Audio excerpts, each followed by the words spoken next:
All right, welcome back to another episode of Jiu-Jitsu and Coffee. In this episode, we have our guest, Ray Donelly, and as always, Alex Abreu and Brenden Secor. What's up, Ray? What's up, guys? Secor, yeah. God dang it. It's okay. Hey, you got it wrong again? Yeah, we're just I don't even know your name anymore. We're going with it. It's like I can't remember it for nothing. I'm struggling with it. So Ray, purple belt in jiu-jitsu, trained with me for quite a while. Did some fought one MMA match, right? Yep. One, right? Yep. Won that. I was there for that in Georgia. So why don't you give us a rundown about your martial arts background? I started dabbling with. I've always been into fighting. Ever since I was in elementary school, I always got into fights. Even back in South Africa, I was born in South Africa, and there was like a weird political climate because it was kind of at the end of apartheid, and going to public school in that era was kind of just fraught with fear, racially minded, but also just because of the uncertainty for the future of the country. Parents were very worked up, and I think it was really apparent in the kids as well. There was a very high crime rate, and it had gone from being like the safest country in the world in the early 1980s to being like the most dangerous country in the non-war-torn world by the early 90s. And so people really didn't know how to deal with that, and so kids were really sheltered a lot, but it also boiled over into the schools, with racial integration and the fear that was kind of the mindset around there. And I think that was responsible for a lot of tension, and also probably the reason that I got in a lot of fights. I actually went to 7 different schools in South Africa. I was kicked out of many of them for fighting. And then when I moved to the United States, it kind of was like a restart for me from a mentality standpoint, but it was always a thing I fell back on because of the thing that I was used to. How old were you when you moved to the U.S.? I was 7. I may have been 8. I was either 7 or 8. I always forget if it was 97 or 98. Now, was the only spoken language English there, like where you were? No, it was. South Africa has like 29 different languages, but amongst Caucasian males, English, Afrikaans are by far the most commonly spoken. What part of South Africa? I went to South Africa. Oh, nice. I think I went to Cape Town, and then I went to 2 other I was in the military. I went to 2 other places. I went great white diving, cage diving. Yeah, that's awesome. So what part are you from? I was originally born in Johannesburg. Okay. I actually lived there for 4 years, and Cape Town for a little over 3 years. Okay. We moved. It's gorgeous. Yeah, it's an amazing country, and its beauty is second to none in my opinion. But it's also, it's the last 20 or 30 years have been a big reconstruction for it, and it's gone through a lot of turmoil, and it still has a very high crime rate. But if you're a tourist and you're just trying to go there and have fun, I mean, it's amazing. The beauty, the culture, and everything that's available. Isn't that like the AIDS capital of the world? Actually, Swaziland is, which is a tiny country inside of South Africa. So South Africa is kind of unique. It actually has 2 countries inside of it as well, that are actually separate, full border countries that are completely engulfed. Swaziland and Lesotho, and I believe both of them have the highest AIDS rates in the world. Yeah, I heard something about that. South Africa does have a very high AIDS rate for sure. Do you know Antwoord? Yeah, I love them. I love them. Amazing. Yeah, it's a South African guy and girl. Yeah, they're pretty awesome. I think the biggest problem with South Africa is that for many years was the rape capital of the world, which combined with high AIDS rate is a horrible combination to have to say. But they have all kinds of other issues. But anyway, coming to the United States and just adapting and kind of learning, American culture was weird. I remember when I came, I didn't know what a hot dog was. Like, we didn't have hot dogs. So it was just like little things like that. But it kind of eased up. Like, my parents eased up. Just the cultural difference was huge. But my problem was I was comfortable with the idea of fighting. So it was always just something. I was never a confrontationist. I never enjoyed conflict. But if I had friends that were going to fight, I always wanted to be a part of it. So it was something I just fell back on. And then even into middle school, I got kicked out of middle school. It was actually not for fighting. I mean, I got many referrals for fighting, but what kicked me out wasn't. But it compounded the issues I already had. And then by the time I got to high school, I'd kind of discovered boxing, and that was my thing. When I was 13, we built a boxing ring in my backyard out of an old shed, and we actually went and got carpet padding, and we lined all of the pillars of the shed with the carpet padding, and then we took wraparound fence, just like a sheep fence, like you'd make a temporary fence for a dog or something like that. And we made like a cage on the inside. And I still have all these videos of us just going to town boxing and just getting drunk and being dumb inside that cage. But I used to challenge everybody at school, like, come back home, come back home. And Colin will tell you, he'd go in there, he'd box with my brother, and we'd bring everybody home that had any interest in fighting at school. And then we'd also throw parties when my parents weren't around, and people would get drunk, and then they'd have the balls to get in the cage, so to speak. So I did a lot of that, and that was kind of a good outlet for me.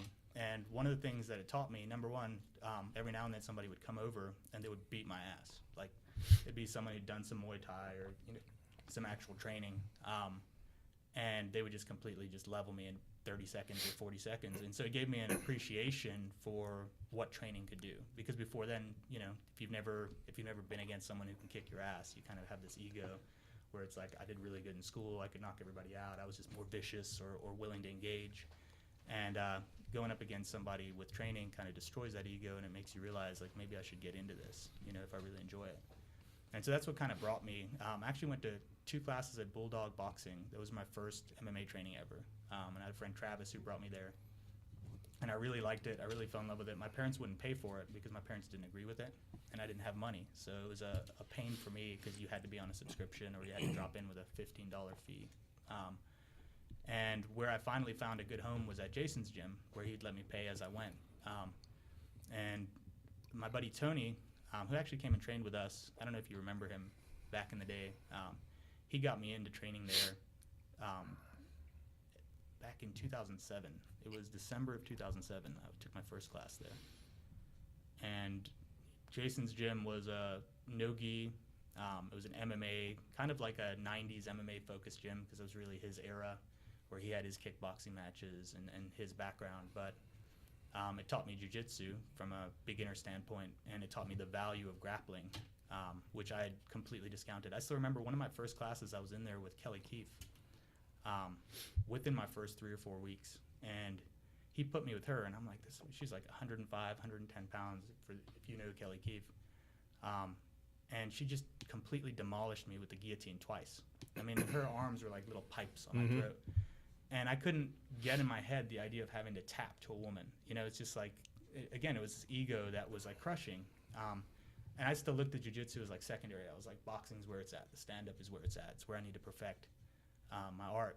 And she just mercilessly, I mean, right after she got me, I was immediately back on top for round 2, and she got me again. And it was just in my head, I'm like, how is this even a possibility right now? How does she have enough strength to make me submit? And that was what really, I went home and I remember I thought about it all night. And I was like, I got to get better at jiu-jitsu. And that was like the start of my relationship with jiu-jitsu. It was really that night. But trained there for 2 or 3 years pretty consistently. And actually I met you because I was training for my fight, and the guy I was going up against was a wrestler. And so we really wanted to do some groundwork, and he's like, we need to get in there with some experienced jiu-jitsu specialists. And I guess he had met you a few years back training at World Martial Arts. And he invited me to come in and train with you, and then the rest was history. Yeah. I came back after the fight, and I didn't want to do the boxing as much because, again, the fight taught me the importance of the ground game. And it also, training with you guys and training with Mike DeBartolo coming in and seeing that there are levels to that shit, you think you're good because you can tap some of the guys in your gym, and then you have a world-class athlete come in and just show you like how far the system goes. And I think those, training with you guys, training with Julian and seeing that amazing style that he has, and then training with Mike and just seeing what it feels like to just be dominated, made me think I got to come back and really explore jiu-jitsu.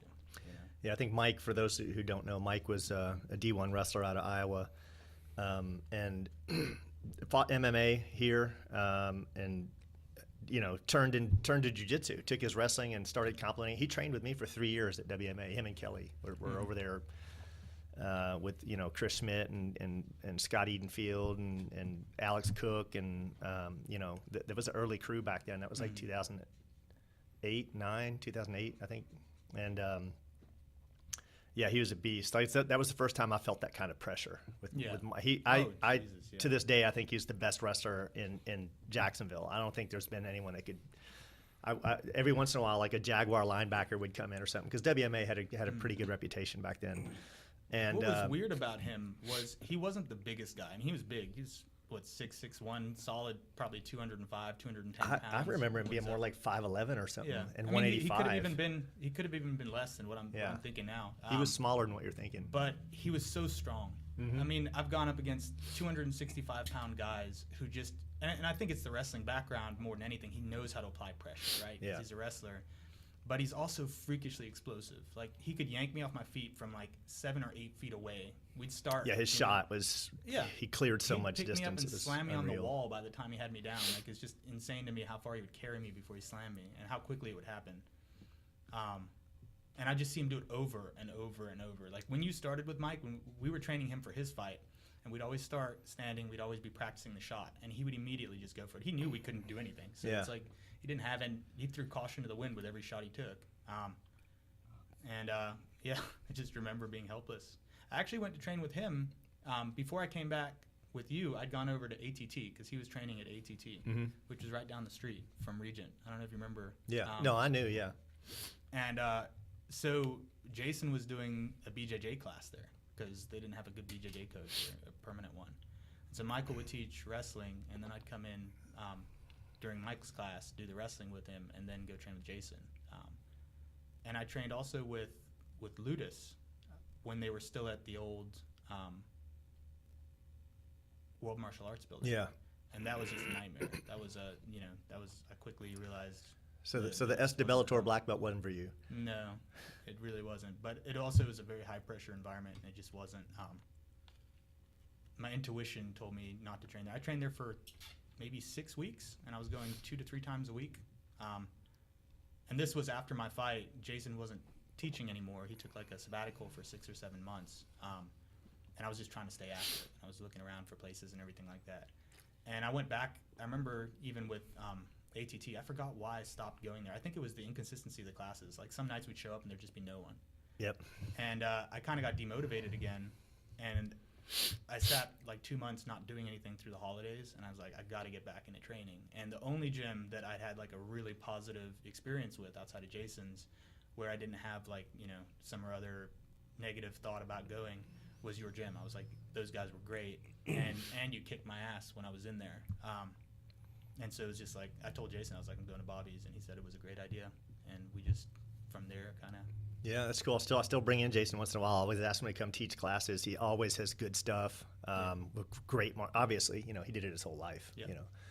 Black belt in judo, brown belt in jiu-jitsu, red belt in whatever his art is, karate, everything. Right. True martial artist. He's got one of those unique martial arts brains also. And I see parallels between him and Julian, not in their styles, so to speak, but in their ability to integrate martial arts that he's learned, different martial arts that he's learned into his jiu-jitsu. Yeah. I saw the value of that with Julian. Like when Julian started trapping, gunting with his, people don't see that, but I do, because I've done a lot of, or been around a lot of Kali, having lived in the Philippines and taught at Dos Pares, and then watching him train stick fighting at WMA before he got into jiu-jitsu, and then when I watched him do jiu-jitsu, you would see him gunting. You would see him trapping all the time, all his hand trapping. Yeah. It really complemented jiu-jitsu nicely. A lot of people have no idea about that. They have no idea how that crosses over, and it crosses over so nicely. If you've trained Kali with Julian, you will feel the same motions that you've trained in Kali while you roll with him. Mm-hmm. And he'll tell you straight up, it's, I picked this up from Kali. I mean, it really is amazing how, probably underutilized that is, like other martial art movements within jiu-jitsu itself, especially Kali, because of the trapping, right? Like it focuses on the close body contact, which is so integral to jiu-jitsu, and the space management at close range. But yeah, it's amazing. It's amazing what Julian's able to do with his brain. Yeah, he comes over once in a while. He was here a few weeks ago. Sometimes he'll come in little spurts, but. Jason rolls. I think Jason goes and trains with him sometimes, and he brings a few of the guys with him that train at his house. Right. It's always fun when he comes over. Over there too. Yeah. What is his name? Sam. God, Sam's amazing. Canadillo? Are you talking about? Sam Habibi? Well, yeah. I think his real last name's Canadillo. Yeah, I barely know I the think guy. that's a It's joke. The always Habibi's. I'm pretty sure it's Canadillo. Yeah. Yeah, but yeah, he last time I rolled with him, he's a beast. He's a brown belt. He's really good under Phil Cardella, and the very last time he came over here, I was injured. I didn't get to roll with him, but the time before that, we got to roll. We had some good rolls. I don't know if he's still training. He was really good though. I trained with him in 2015. It was when I came back here for a while, and then I was going to Julian's to get extra training, and he just blew my mind. I mean, his style is very similar to mine, but he does everything way better, and he's way stronger than me. So it was just like the worst roll for me possible, you know? It was just like he could shut down everything because my moves were his, and it's like he's just perfected them. Yeah. So so now you're into mountain biking. Yeah. Yep. I mean, I'm into a lot of things.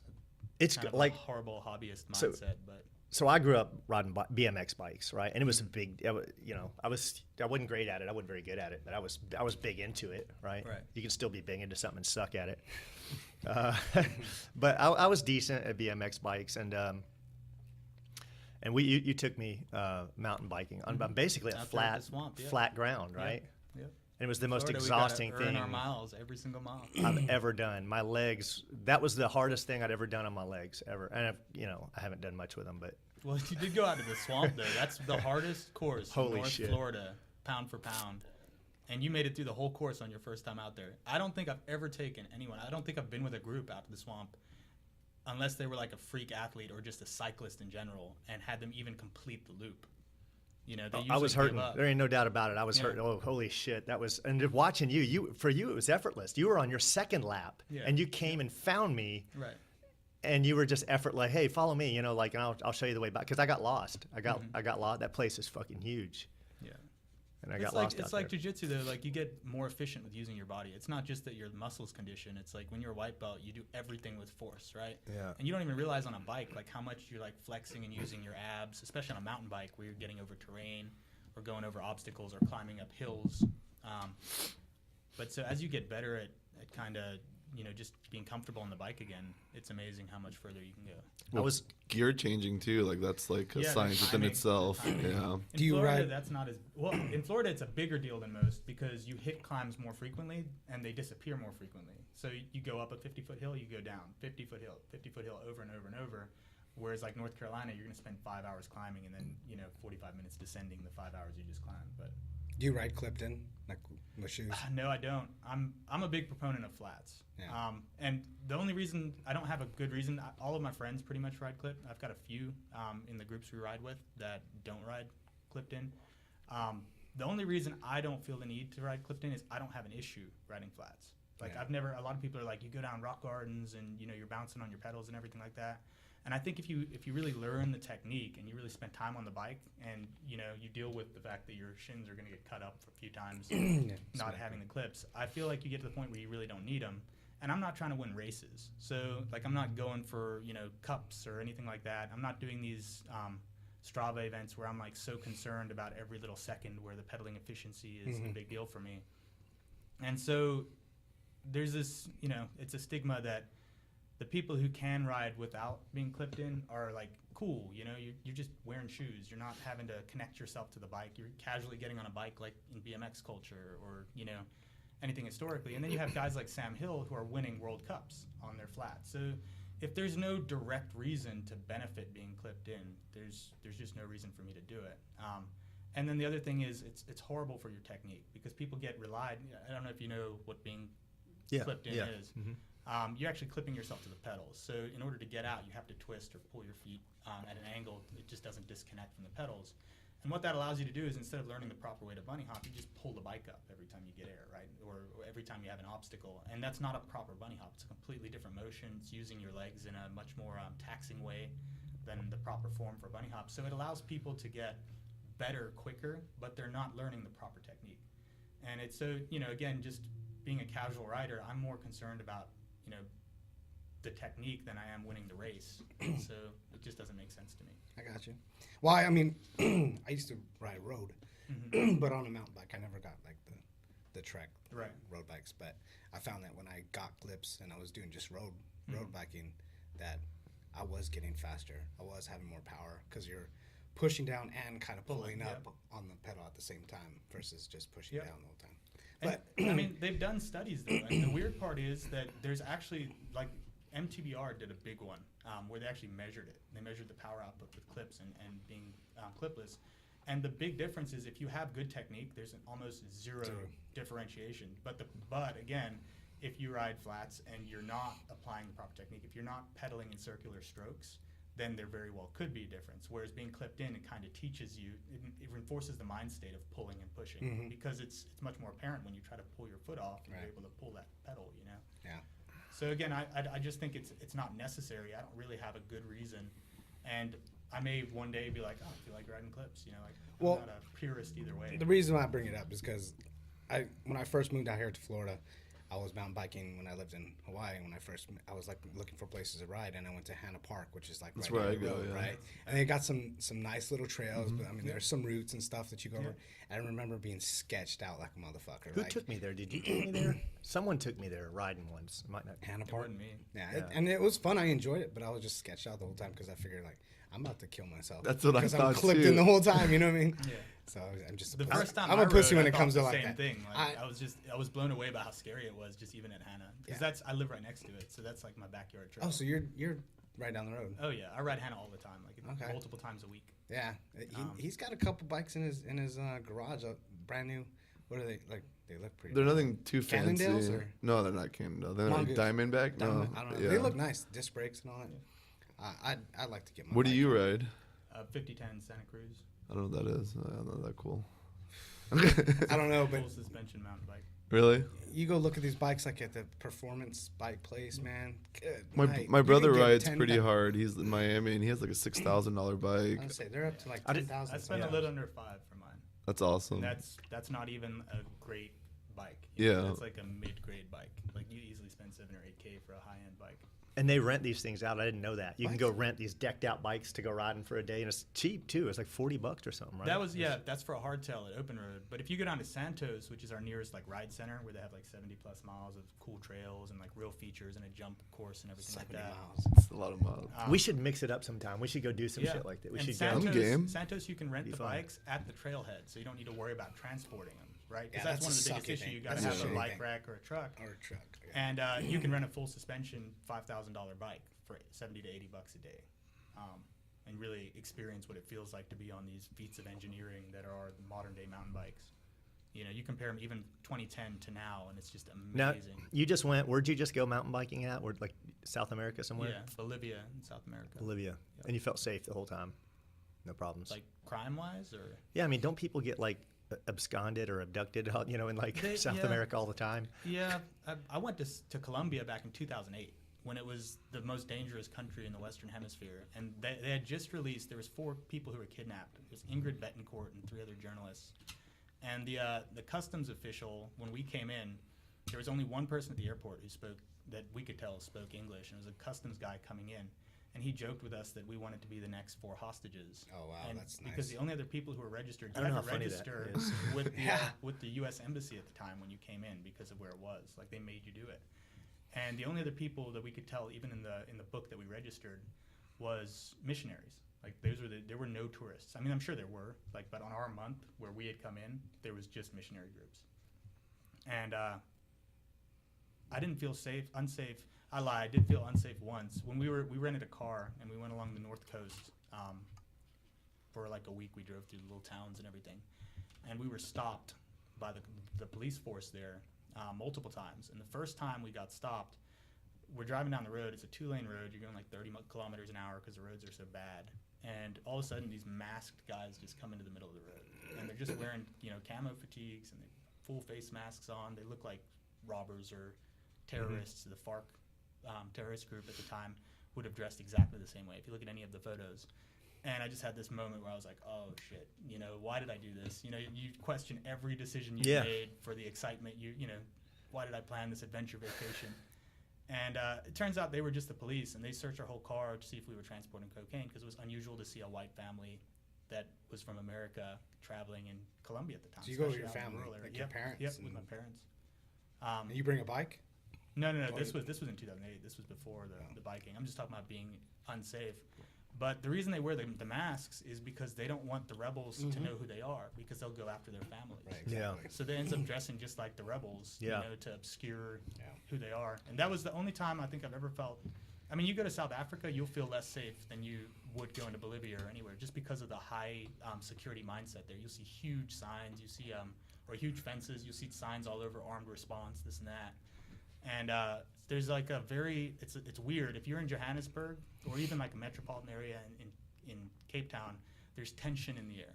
Like you can just feel it, the way people walk past one another, because of this high crime mind state that has, developed due to a first world culture existing next to a third world culture for so long and then integrating. But no, in Bolivia was wonderful. There was never even a moment where I questioned safety in Bolivia. Yeah, I didn't even know they had like snow-capped mountains in South America. Yeah. Like I had no idea. I always you think of Brazil when I think of South America, which is sun, beach. I've never seen snow in Brazil, so I had no idea. Yeah. Peru and that looked awesome. It looked like Switzerland or something. Yep. They actually compare it. Sarata, which was the nearest town, mountain town to a lot of the mountains we were at, is compared to Switzerland. And there's a lot of Swiss that live there. Yeah. There's a lot of Germans who lived there during the exodus after World War II that went to Sarata. I mean, the mountains are gorgeous. Just that contrast between white towering peaks, and they're way taller than anything in Europe. I mean, Ancahuma, which towers over Sarata, I think it's like 23,000 feet. So you're getting mountains that are taller than anywhere except the Himalayas. And one of the differences in a lot of the Himalayas, and not true of all the peaks, but a lot of the Himalayas, you don't have a huge amount of prominence on the mountains because it's already very high, and you've got lots of other high mountains around. But some of the ranges in South America, like the Cordillera Real, there's a lot of prominence between the mountains and the surrounding areas, and so you really feel like you're surrounded by tall mountains, which are also really cool to mountain bike. But being that they're on the equator, it's a lot more temperate than going to the Himalaya, where you're dealing with negative 10 degrees on some of the mountain paths high up, whereas you can go 5,500 meters up on a mountain in Bolivia and it'd still be 45 to 55 degrees outside. So it's ideal for mountain biking. I think within 10 or 15 years, the infrastructure in a lot of South American countries like Peru, Bolivia will become meccas for mountain biking. The amount of elevation you can do, especially descending, is unlike anything in the continental United States or Europe. Yeah. Now, you think mountain biking would be good for is that good for if someone's a jiu-jitero, is that good, like, cross-training for? I think the cardio aspect is huge, right? The cardio aspect is directly translatable. And also the core muscles you use, especially riding downhill. Are there any big names that you know of that do both? Nate and Nick Diaz mountain bike. And they're like, I wouldn't say celebrities in mountain bike culture as well, but they're people who are frequently mentioned in mountain bike circles. Oh, the UFC fighters, Nick and Nate. So they're they have better like than average. $10,000 bikes, and they go up mountains. They'll do cross-country courses that are ranked like extremely hard. I mean, those guys are phenomenal athletes, even outside of their fighting lives. Yeah. But I do. It's like surfing, right? Like you see a lot of people who do jiu-jitsu, and probably because the beach culture in Rio de Janeiro, where jiu-jitsu evolved, was also heavily into surfing. But you kind of feel like those two sports are tied in many ways. You see so many people who do BJJ who surf. Yeah. And mountain biking is, it's not the same kind of sport, but you use a lot of the same muscles and balance, and in just in developing your flow on that sport. So I don't think that they're direct complements to one another, but I think there's certainly some overlap in terms of your cardio and in terms of core strength and things like that you can build. Did you see where Crone signed up for the UFC or signed with the UFC? With the UFC, yeah. Right. That's going to be amazing. I can't wait. Yeah. Who does anyone know who his first fight is? I didn't catch it. I didn't see who it was. Someone was talking like they knew who it was and said it was a terrible matchup for him. Like I think he's already got his first fight and the guy's like 11 losses or something. You know who nobody really mentions in the UFC is Ryan Hall. Ryan Hall has done pretty well. I don't know if he's been injured. I think he hasn't fought in a while, but I think he's still under UFC contract. I don't know. I didn't see any of his fights. I mean, now you've got Jacare, right? He's still got Demian Maia. You've got some phenomenal And these are guys in the top 5. You know, these are the highest level of athlete. And I don't know what's going on. Has GSP, did he make his comeback already? Did he? He did his one fight comeback against Michael Bisping.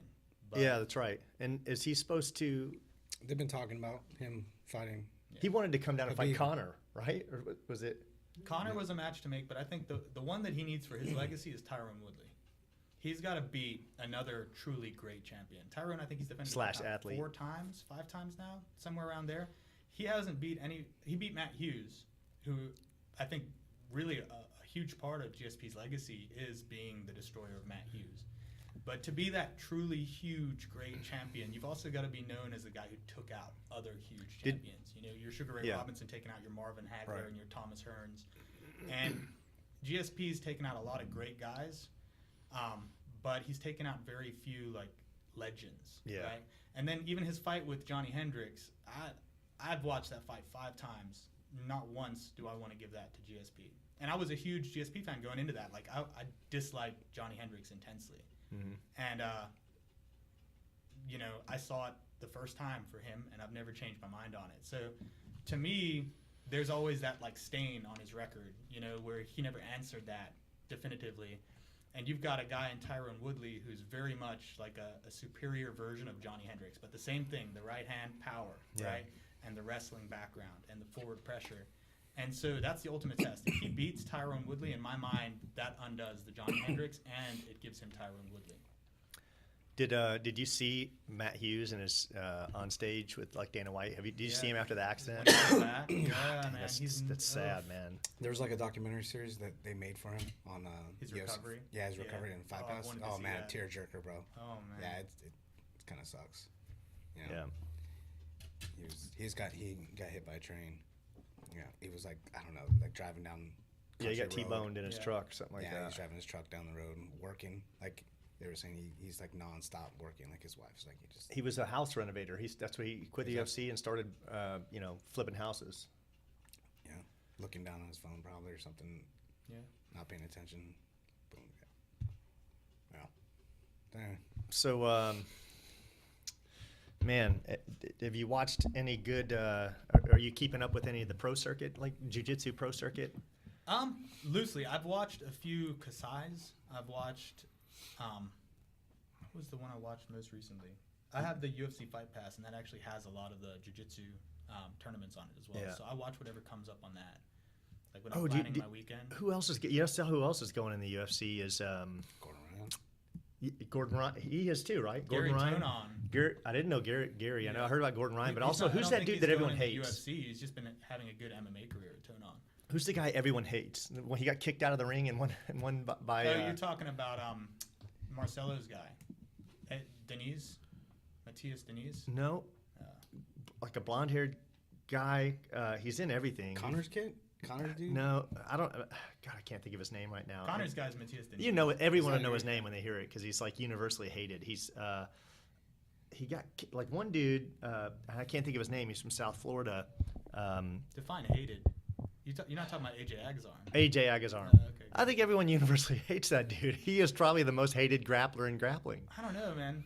He's Husamar mouthy, Palares talk comes shit. to mind when I think of Well, hated Husamar- grappling. Who's that? Husamar Palares? Yeah, who's smart? Yeah, that's the dude who He's I would hated hate. for like just hurting people. But Yeah. Agazarm's hated for running his mouth. He's just cocky, but I hate a guy who rips your ankle off after you tap more than a guy who talks shit Yeah, to you and yeah. you hit the week. Yeah, but he But- got handled by Gary Tonon, right? I think it was Gary that handled him. Donon's a weird competitor. He's always at that top level, but he's never quite broken through. He's like a fringe top guy. And I don't know what it is. Sometimes he has a match where his style is just like perfect for guys, and he just beats them. Like you go look at his record, and he's beat some huge names, but for some reason he goes into these competitions, 16-man IBJJF tournament, and for some reason he always gets beat Yeah. at the high level. I think Gordon Ryan's right there at the top right now. Yeah. He's that dude's sure. freaking murdering Most it. anyone would agree. He's the I got best to roll with grappler. Craig Jones. Craig came and gave us a seminar Yeah, here. I was here. I came for And that seminar. I had keto flu. That I was crushing my keto diet, and I was never felt so bad, right? But I wanted to roll with him. I rolled and I rolled with him, and God damn, he triangled me, man. He try. I said, in my head, I'm like, all right, well, I don't know how I'm going to get beat, but I know it's not going to be by triangle. I was pretty confident of that. He fucking triangled me. He mashed me completely. Yeah. It wasn't even. Yeah, it's it's crazy. But you know who does the same thing to me is Pedro. And I was like really hoping Pedro was going to come because Pedro is a world-class grappler. Sure. He is in the top 100 black belts, adults in the world. Yeah, right? on a good day, he can beat anybody. Yeah. I mean, I'm not saying he'll win every time. Yeah. But I think on a good day, he'll snatch up anybody. He can. There's no question about it. Like I've rolled with world champions, several, and yeah, Pedro's for real on that level. And I was really hoping he'd come, and I wanted to see that so bad. But unfortunately, he didn't make it that night. And Craig was so cool because he rolled with everybody. Everyone who wanted to roll. Yeah, he didn't have much of an ego when he came in. He was pretty cool. And the fact that he came, And Marcelo's he's just like Marcelo Garcia. Marcelo, I got to train with him. He came to my school and he rolled with everyone. He didn't, he's like, because some people show up and don't roll with everybody. Granted it's usually older guys, but I'd like to think even in my 50s I'm gonna roll. I don't care. I don't care there if I are get other beat. variables too. Like, are they waiting for a tournament coming up in the next month? Like, are they minimizing their risk of injury? I think but I agree. Like, jiu-jitsu at its purest form. Like, what reason would you have not rolling with somebody? Yeah. I mean, remember when Scott got Bernardo Faria? Yeah. When he came Oh in shit. Here? I mean, Yeah. but you think like Bernardo, and he's the type of guy. He went back, and I bet he learned from that. Yeah. 100%. Yeah. He didn't go and just dismiss it as a fluke. He's like, wow, this is legitimate. This guy caught me this blue belt at some school that he probably never heard of. 145 pounds. Where was this? Here. Bernardo was here? Yeah. Damn. And Scott, he was actually a purple belt. Scott's a purple belt at the time, but he was a fresh purple. But yeah, he's only like 150 pounds, and he caught 5-time heavyweight world champion Bernardo with a I've been loop watching choke. like his videos because I'm like trying to mimic his style because he's a bigger guy. And that's why I always say you can catch anybody on any given day. I don't care. If your jiu-jitsu is solid, you can catch anyone on any given day. And Nikki's a good example of that. Scott's a great example of that. There's a lot of great examples of that. But I think jiu-jitsu in general is a great example. Yeah, exactly. That's what makes it so beautiful. That's what makes it so deep. I almost had Bernardo. I don't know. I had him gurgling. I had him just like absolutely gurgling. When he finally popped out of my no arm triangle that I use, he just laid there for a minute. He gave you mount to get out, didn't he? I don't remember remember. right, that's how he got out. He gave you mount. All I remember is I was exhausted because I held it until my arm could not hold anymore. And he could, when he got out, I just remember him just like trying to catch his breath for like a minute. It was pretty close, but I don't think he was wanting to have 2 losses in one. Because you get those skinny legs, you can really get it in tight. Yeah. Nobody else has been able to make that even closely work against me, but you'll tap me on it. Yeah. In fact, I don't think I've ever gotten out of one of your no-arm triangles. I think when I get there, I'm just like, fuck, my jaw's going to be hurting. Yeah. It does work good. My skinny legs, they come in hand for something. Yeah. But, and again, beauty of jiu-jitsu, you develop your own style, and you have tools available to you that other people might not be able to work with. Yeah. It's like developing a superpower. Yeah, it's interesting because you've been out of it for a little bit, and granted you jump back in and dabble for a little bit, but you haven't been consistent for a while. But the back game has totally changed since, and you're a back guy. Like that's the interesting thing is, like the one place I knew I was in a losing fight is if you get to my back. I'm just like I can't let this guy on my back.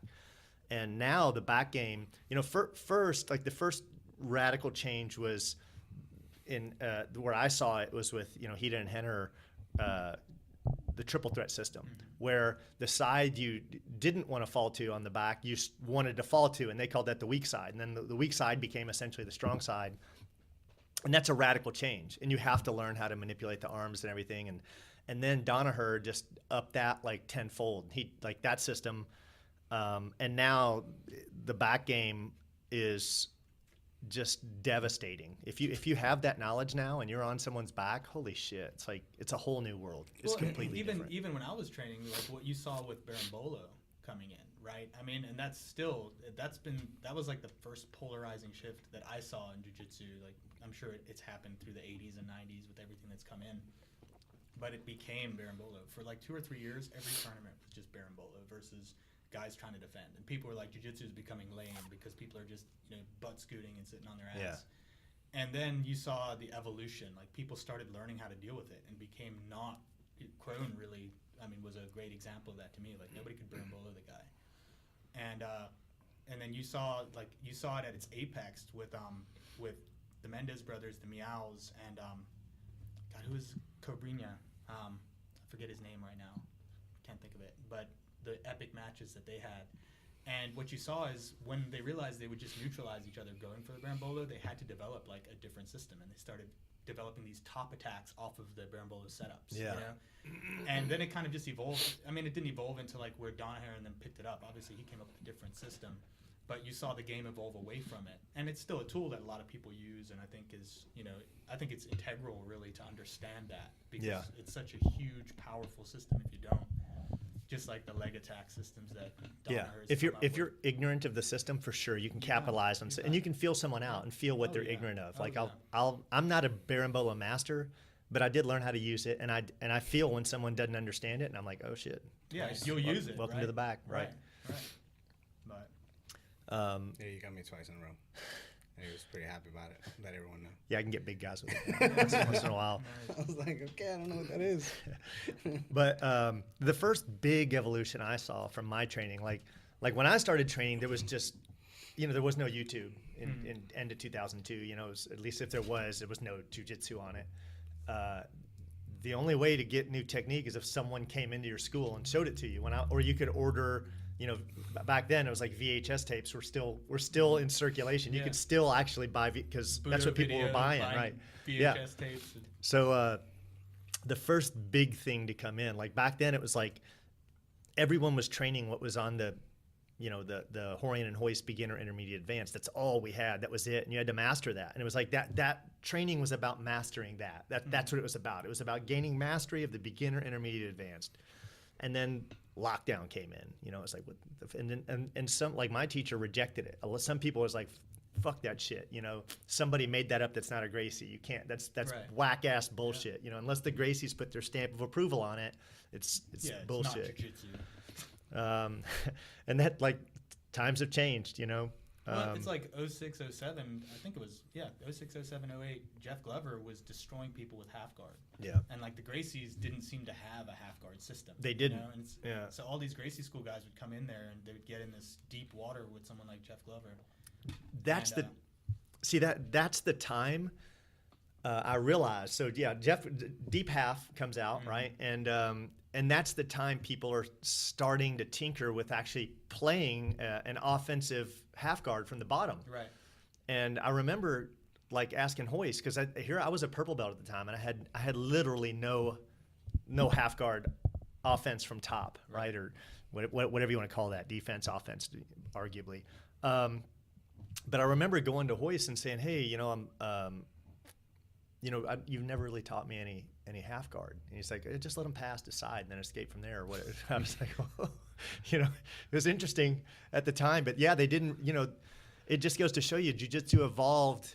It's kind of like in chess. It's like a queen sacrifice, right? Like let him pass, decide, right? Like in a 6-minute match or an 8-minute match, let him pass, decide. That's insane. Yeah. And, arguably, and I'm not knocking, I'll forever be a fan of Hoist. I'm never say anything.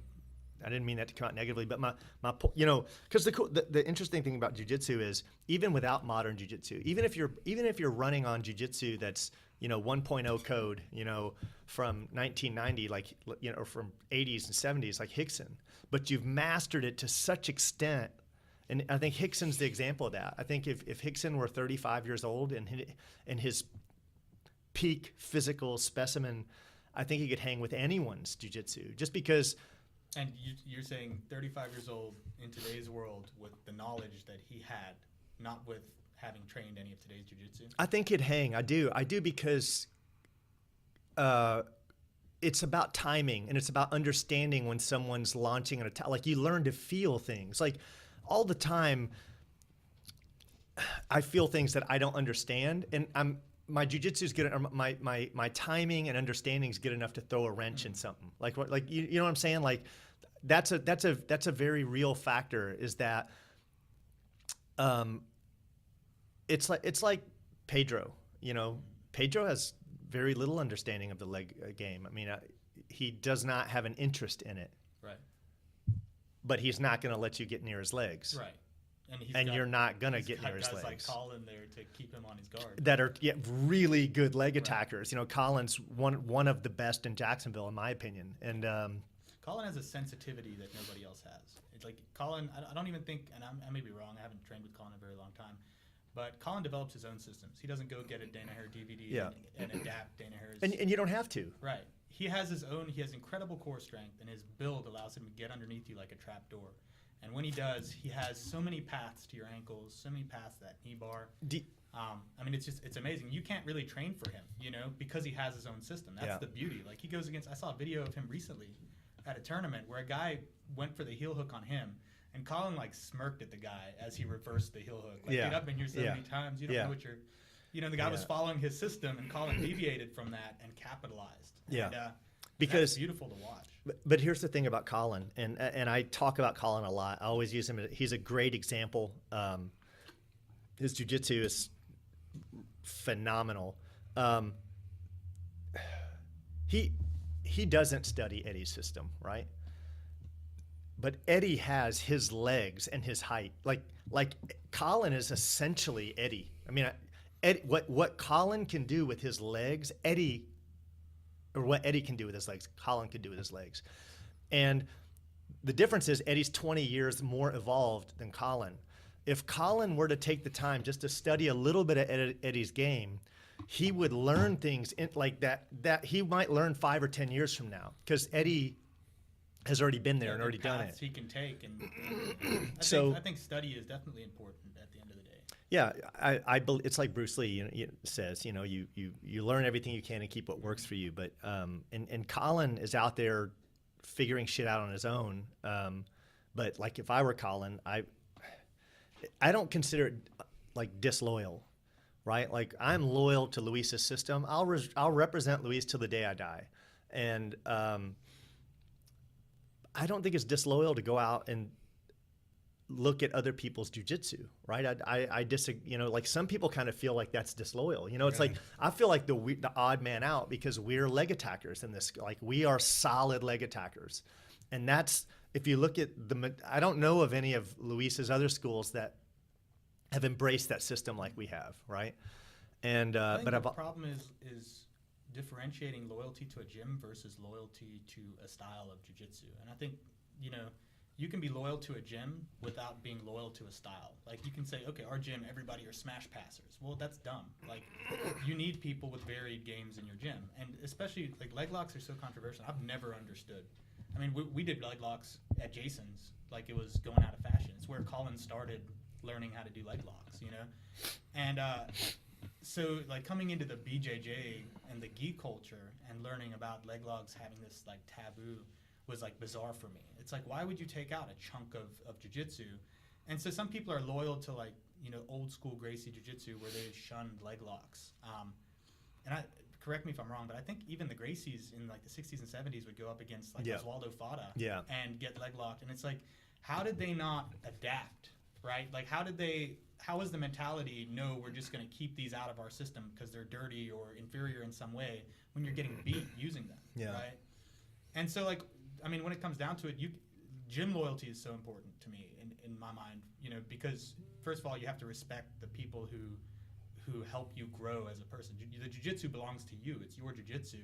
But you have people like a team who help be catalysts in your life to grow, right? And so, you know, if that team gives their time and effort to helping you, you should be giving it back to them.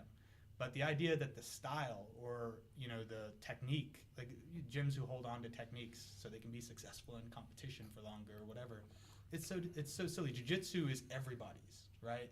And the idea that the Gracies gave it to us and therefore we have to maintain what they've given us rather than expanding on it is silly too. Like, why would, if you were a Gracie, other than your ego, why would you care?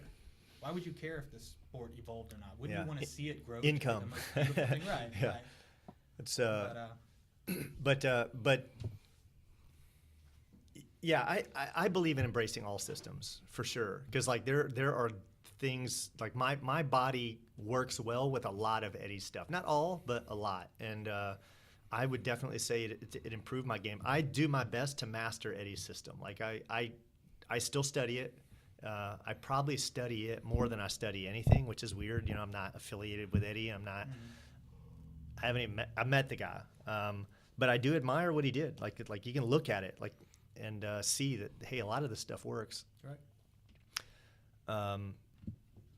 You know, so let's talk. I remember your first big break from jiu-jitsu happened when you got an infection on your face.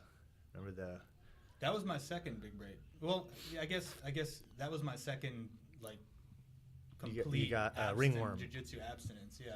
And you had we'll talk about that for a second because I know hopefully it's not too embarrassing or anything. You know, doesn't bother you at all. Didn't bother me. So like this, I've never felt so bad because I've never seen an outbreak like you got ringworm and it basically spread. You know, Dude, it took a chunk out of my face. Like, yeah. it became so parasitic that none of the creams that were being prescribed to me. I spent so much money just going to different doctors to like care spots and different places trying to get different creams with antibiotics that would work. And what ended up happening, I tried to train through it. Like I would still try to train and just keep active because I had gotten back to having some momentum behind training jiu-jitsu. It's like when you get back for 3 months, you don't want something to just stop you again, you know? Because it's so hard to get back into it. That 6 weeks of being super sore and having to adjust your time commitments and everything, that's the hardest part. Once your schedules change and everything, then you just keep going.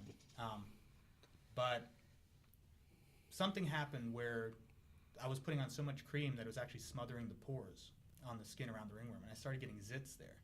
And that was like the worst combination because like my zits were getting infected, and so I was having like craters in my face. And I don't grow hair as well on this side of my face. It's gotten better over the years, but I still have, and especially if I shave, you can see the marks all down my face. And I also had it down the left side of my stomach and over my bladder. And it was just parasitic to the point where it was like spreading on a daily basis. And so I was having to cover my whole body in cream every morning. So I was going through like a lot of this prescription cream, and it wasn't working, and I had to keep switching it up. And it was just a horrible, like, it took 8 months before everything was healed and gone. Yeah, that's the most radical case of ringworm I'd ever seen. Yeah, and I think part of the issue was I didn't take proper care of it when I started. Like, you really should stop training immediately. You really need to just stop, let your body heal, because part of it was I was training and it was irritating it, and you know, I think obviously you can spread it, you know, which is another big concern when you have it.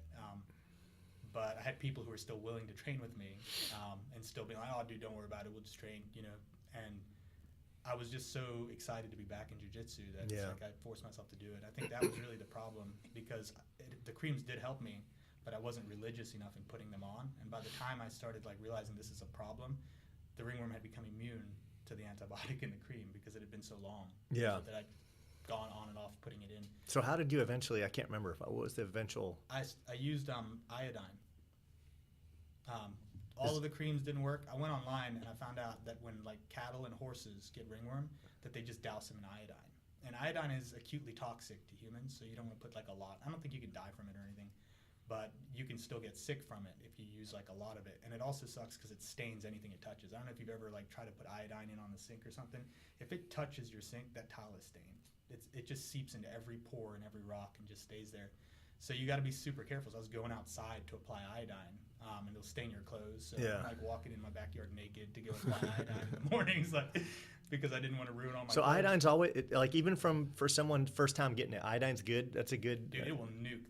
I mean, I had no from idea. the moment I started putting iodine, I think it was 2 weeks, and ringworm was gone all over my body. And I had open sores, right? And iodine is like, it's like caustic if you put it in a wound. I mean, people use it. You have disinfectant. You know how it is. You throw it in and it just like burns, right? Yeah. So think about that every day. Like that's how I started my day, like staining my skin with iodine. And I grew my beard out and had a patch missing where the ringworm was, but the rest of it was at least long enough to where I could like comb it down and people wouldn't see like the gaping wounds on my face. And I would just coat it with iodine every morning. So my skin was like completely red in that area, but it kept the infections out. Because one of the problems I was dealing with was the scarring from the infections of the zits and everything like that. It was like open wounds on my face. And so it kept my wounds clean, but it also killed the ringworm, like in amazing time. And I don't think ringworm, I don't know, have no no scientific background in it, but I don't think ringworm can get immune to iodine because it's actually like a caustic chemical that's killing it. You know, it's like. I'm gonna remember that for next time. Although it's been years for me. Like I don't remember.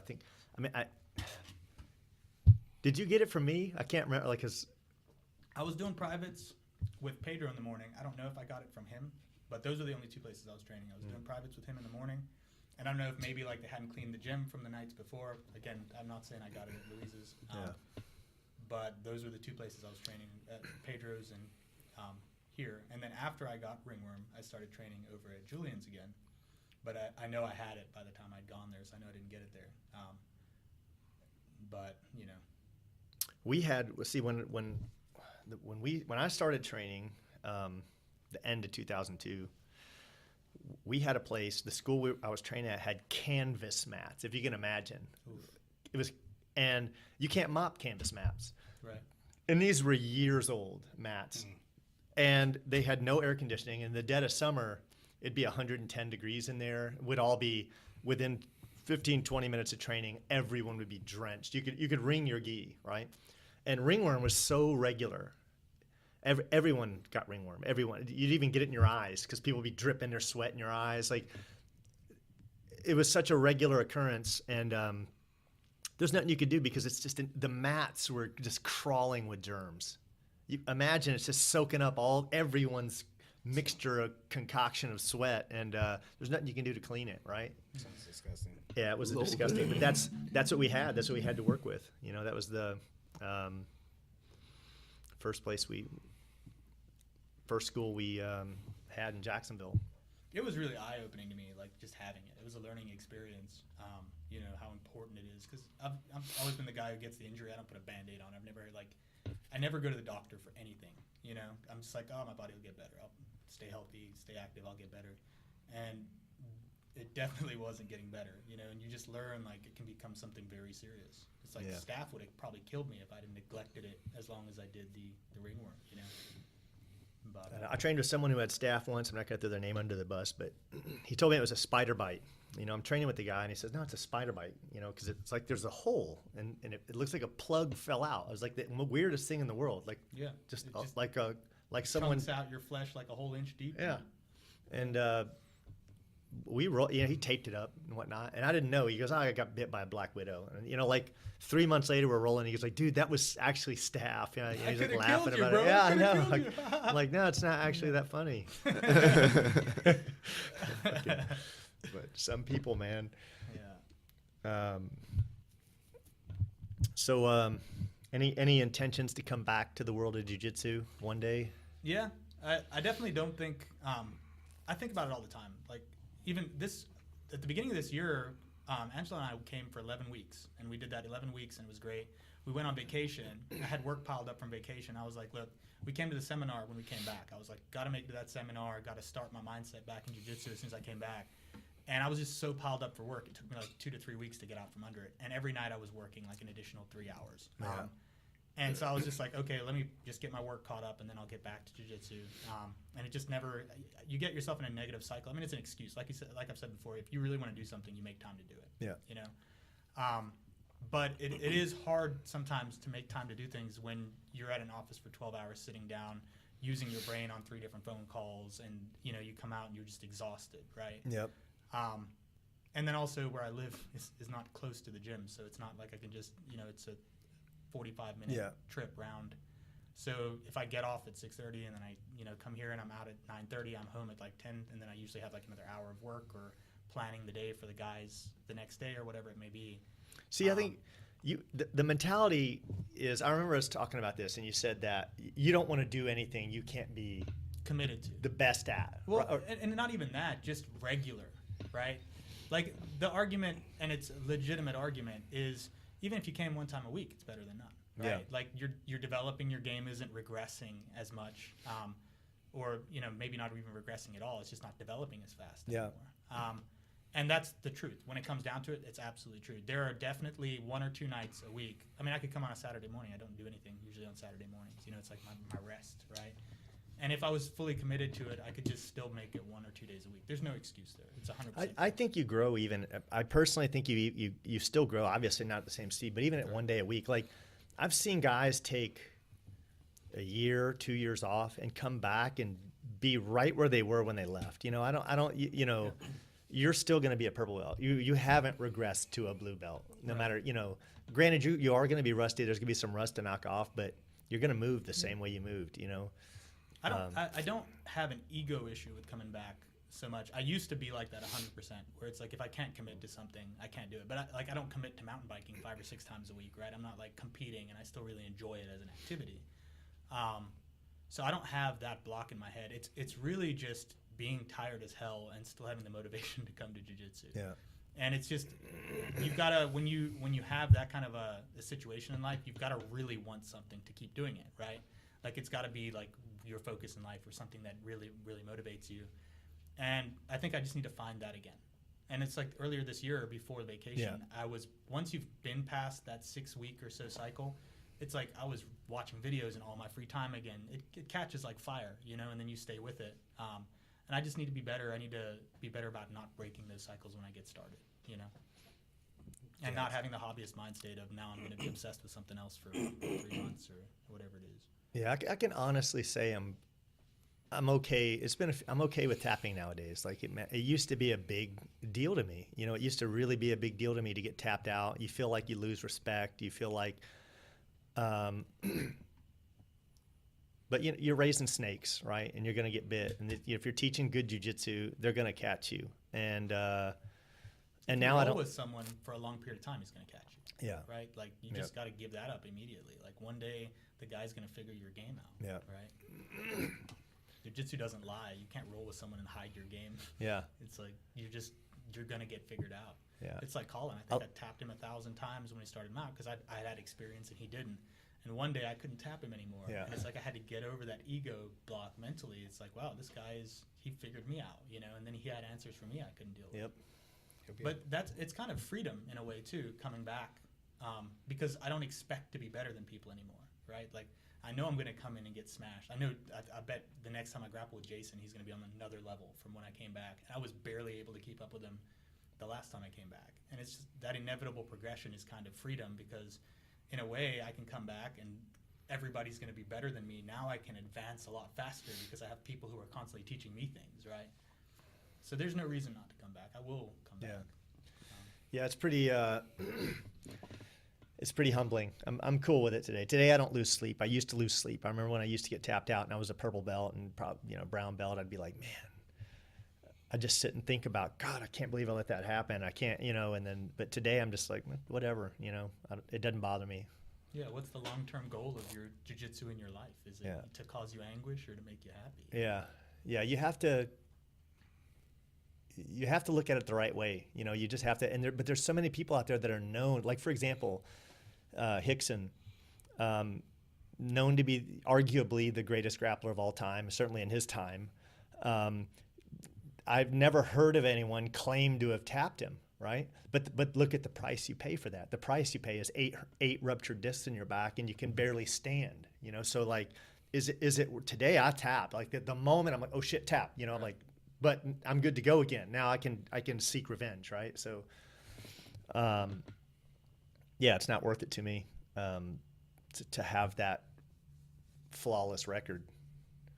Yeah, it's silly. Like in my mind, if you lose your arm or something, like you break an arm or you even snap ligaments because you can't tap, you lose. Yeah. Like you lose. That is worse. You look like an idiot, right? And you lose. You're going to be in a 3 to 6 week recovery cycle, and all your friends are going to be getting better than you, right? Like guy who just managed to tap you is now going to be tapping you twice by the time you get back. It's just dumb. Not tapping is dumb. It's like when I came back and Javon put me unconscious, right? I'm like, there's no way he's going to put me unconscious. Like, I forgot what even got me in, but that was just gnarly. I was out before I knew it. I woke up. I don't think the last time anybody put me unconscious was at Jason's gym. Yeah.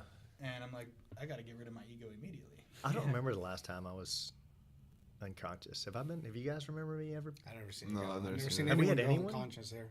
It happened to me once.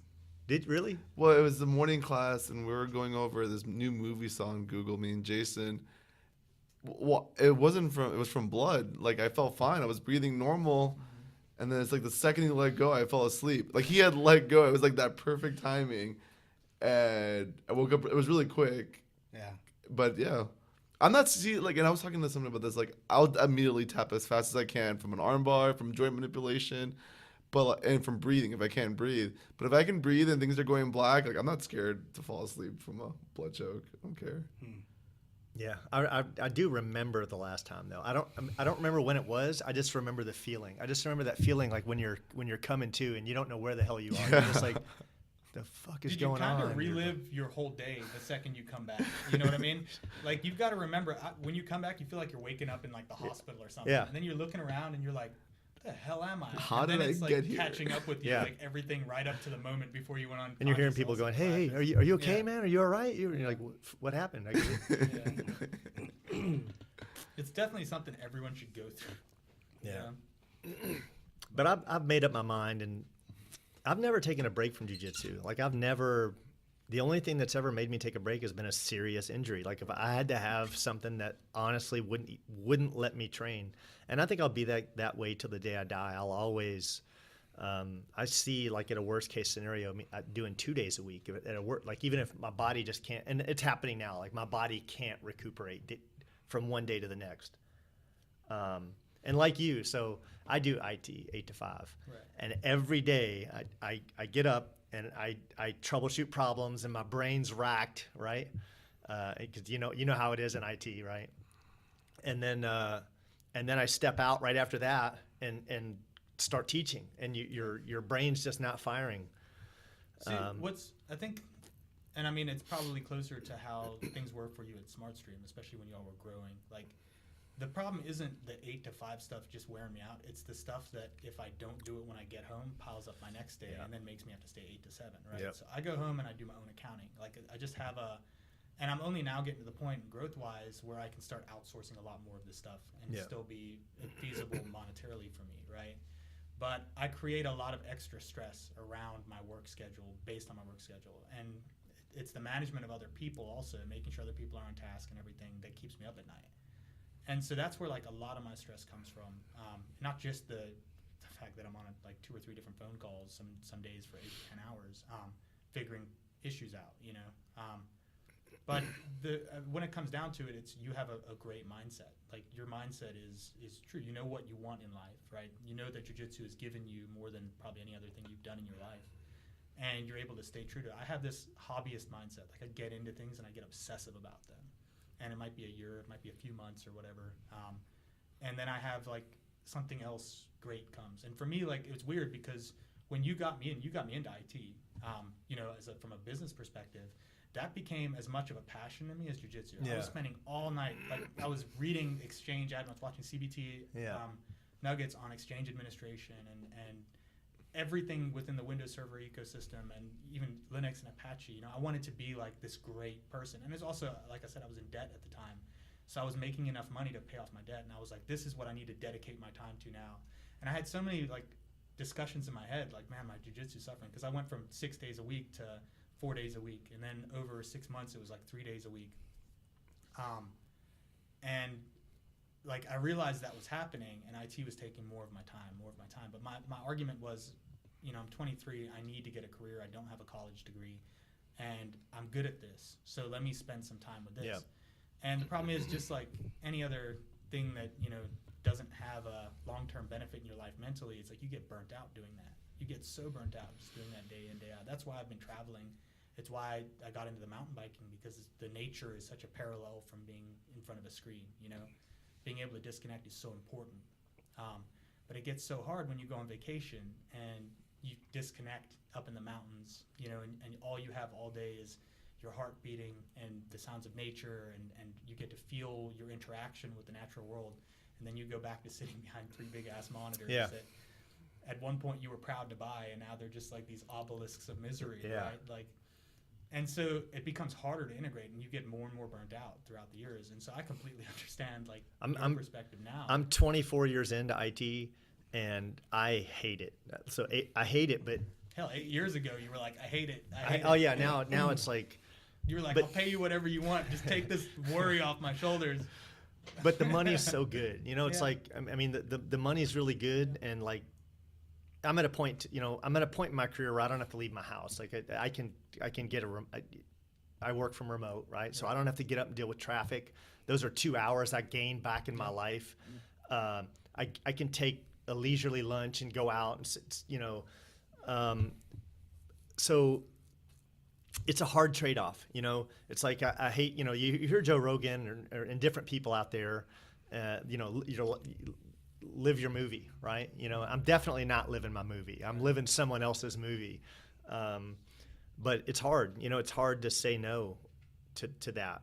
That's the shitty thing about IT is that if you do get pulled into it and you are good at it, it's miserable, man. You're to not work 60 to 80 hours. People and you're going to sit in a cubicle or an office and you're going to stare at screens and your eyes are going to hurt and you're going to listen to people yell at you and you're going to fix shit other people can't figure out. So that's what your day. Like, what are you doing today? Well, I'm fixing the shit regular people can't figure out. Like, and they're only calling you when they have issues. Nobody calls you and they're like, "Thanks for keeping our systems up another month." It's like they call you when they have issues. So you're like constantly being people's therapist on top of fixing their issues. What I hated about small business, doing small business IT, was I can't tell you how many times people would call me with a problem and do you know how much money I'm losing right now? Yeah. Do you have any idea? And it's like, no, I really don't, and I really don't care. Do you want me to fix your problem? Or, like, leave me alone. Really, leave me alone. I'll fix your problem. Yeah, because you can't deal with like a momentary inconvenience. Yeah, like then they blame you. Like, you set up their IT network, and no IT network is problem free. I don't give a damn. Why we have jobs, right? If it worked from the first time for eternity, you wouldn't have the IT guy. Backups fail. There's locks on files. Fucking servers crash. Yeah. Hardware degrades. Patches happen that make things incompatible. Yeah.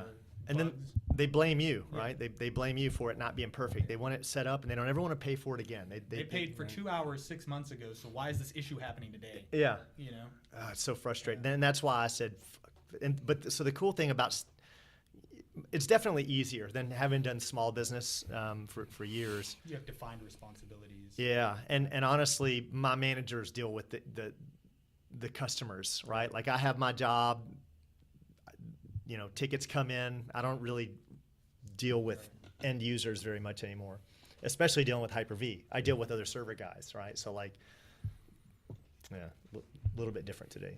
Definitely a benefit also being an employee, or a consultant for a company versus having to manage your client relationships all the time. Because that's the biggest issue is you've got to come back. Not only do you have to make sure that the issue is fixed properly the first time, right? Or that a Band-Aid hasn't been applied, that the proper fix has been applied. But then you also have to explain to the clients. You also have to serve as the person that keeps a client relationship healthy, right? And so people are like, oh, you have like 40 clients or whatever, you're in business with yourself and you're your own boss. It's like, no, I just have 40 different people I have to report to all the time if I want to keep their business, right? And they're not my bosses, but they have clear expectations, and I have an SLA which sets expectations that I have to meet. So I'm constantly measuring myself up 40 times against this SLA, on a monthly or a yearly basis.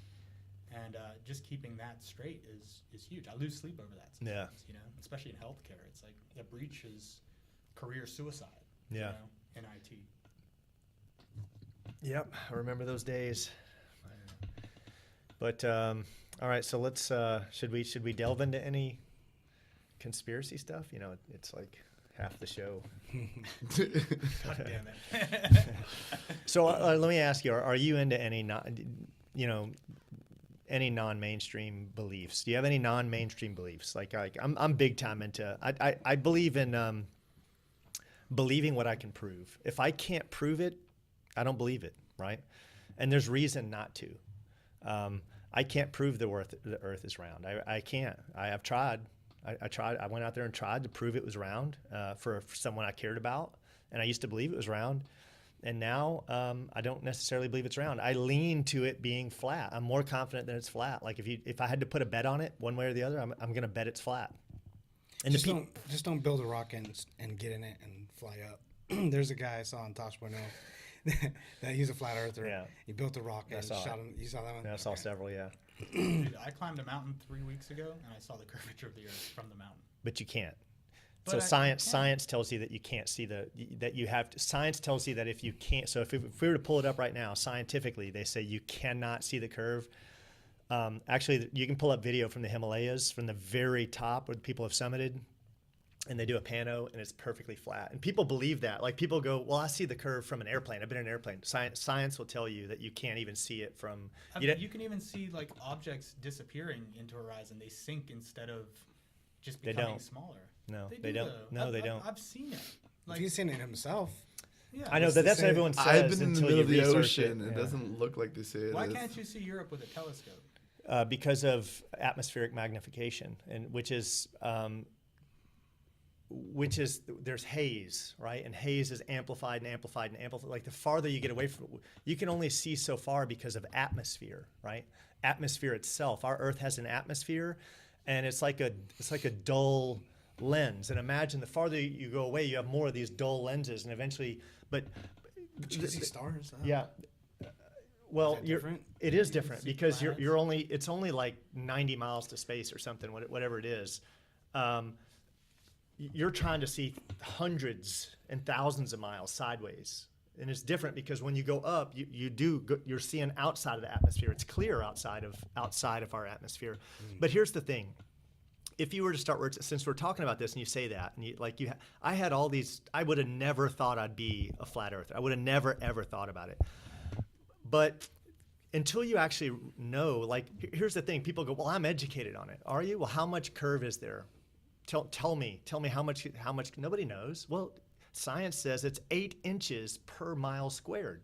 And when you understand that 8 inches, and now we're talking about not something linear, we're talking about something exponential. And when you look at what 8 inches per mile square works out to, and then people across on the side of Lake Michigan, the Lake Superior, and they're seeing Chicago on the other side, and that's supposed to be impossible. It should be like, well, from the base to everything, it should all be below view. You have light refraction as well. I've seen that argument posited before, and I'm not an expert in flat versus round Earth theory, but I've seen it debunked many times also with refraction of light. Yeah, I think in the 1800s there was an experiment that someone did where they used. Are you talking about Michelson-Morley, or are you talking about the the waterways in the UK? The canal experiment. Yeah, the canal, right. I think was its name.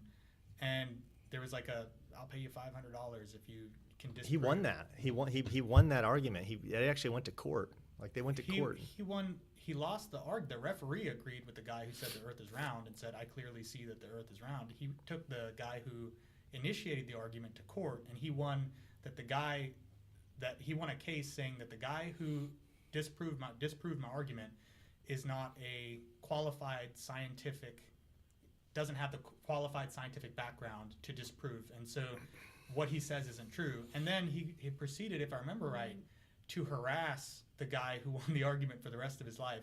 He ended up in jail 4 or 5 times after the experiment for harassing the guy who disproved him on his argument. I mean, whether you believe him that he disproved him or not, he harassed that guy and went to jail for it like 8 times in the rest of his life. And the poor guy who tried to disprove his assumption, who just wanted the $500 for disproving it, ended up going bankrupt, constantly having to take him to court and sue him for libel and all this other stuff. I remember it being a fascinating story. I think I read it in like 2014 or 2015 when this flat Earth thing became a I've read about it. I can't remember the name now. Normally my memory is so fuzzy, and usually it comes to mind. But there's so many other things. There's I went and looked at every way you could prove the Earth is round, and every single way I agreed with the debunking of it being, stating, well, it's flat. Like, the ISS space station, that's all fake. That's 100%. You can see it's like, and it's easy to see it's fake because technology today, 20 years ago when they were faking this shit, they didn't have good green screen technology. They didn't have. You can look and see all the mistakes they made. You can see this is some Star Wars shit right here, and they're getting better today, but they're still making the same mistakes today, which anyone with a remotely discerning eye can see that everything in space is fake. We haven't been to the moon. Did you see the Mars photo, the module? And they did a 360 video, super high def. Yeah, but nice. that it looked exactly what you'd see in Greenland or Iceland, one of those two. I'm just curious how they get such high definition imagery from millions of miles away. Yeah. 33 million miles away, to be exact. 33 million miles away is what it is to Mars. Our videos on YouTube don't even look that high def. Yeah. How are we? At You know, 1080. You know what I'm saying? I know it's some crazy stuff. Like, and we'll leave that subject because it's. I could do a whole show on, talking about it. It's the most fascinating thing to me, though. Like whenever it comes up, and I always bring it up. To me, it's the most fascinating thing in the world because if you really delve into it, if you really take the time and research it yourself, I don't like, there is no definitive proof the Earth is round. Actually, there's some really people with millions of dollars have done experiments like lasers over water, or they can't find any curve. We're talking 30 miles of water, and it's, they're shooting that laser out at a white thing on a boat, and no matter how far they go out, the laser has never left that dot. So where it should have dropped down hundreds of feet. Water has to observe the curve. And if you look at all these people out there measuring water, it's all measuring flat, but there's way more than that. Like you could just sit here all day long and talk about reasons. But yeah, I lean to it being flat. I know it sounds crazy, but I don't care. I think there's a huge conspiracy, and I even know who I think's behind it. But what about, let's go into a few of these other things. What about 9/11? Was it an inside job? Was it? What do you think about that? I've heard some compelling arguments for it being an inside job, and for it, not being planes crashing into the buildings. And I hate conspiracy theories. I try to stay away from them as much as possible. But even more so than the moon landings, even more so than any other, there are compelling arguments for the 9/11 ones, and I admit that. I don't believe it. I still side with mainstream interpretation of events because I've never seen enough concrete evidence that has been disproved. But what's weird about it is the flat Earth, the moon landings, any one of these other governmental conspiracy theories that are making rounds now. There's plenty of primary sources that exist on the internet to refute these claims. It's very easy to get right into debunking these claims, but there's not a whole lot of debunking on the 9/11 thing. And some people would argue that it's because it doesn't even deserve your time of day. But my argument would be any conspiracy theory deserves its time of day in debunking. If it's truly a conspiracy theory, it should be easily disprovable. And I've heard some compelling arguments. And actually, the last time we talked about it was, I think, at Takaloo. And I went home and I was like, I'm going to spend like 3 hours trying to see his side of the argument. And it actually was amazing to me how hard it was to get primary evidence against. I've watched professors at colleges say they've analyzed the dust, and there are experts that are on thermite. both sides of the field. military grade nanothermite in it. You look at flat Earth. There's not a mainstream scientist that you could look up, a primary source. To touch on that briefly, although for me, there's hundreds of ways you can prove, like Eric Dubai did 200 ways you can prove the Earth is flat, and there's some of them are kind of corny. I agree. The problem is some really smart people every once in a while throw in a corny one. And it's like, man, you should have just left that out. I know you wanted to hit this number of 200, but I think we can agree that if you measure water, it should observe the curve. I mean, can you agree that? It should observe. It has to. It doesn't. If you actually.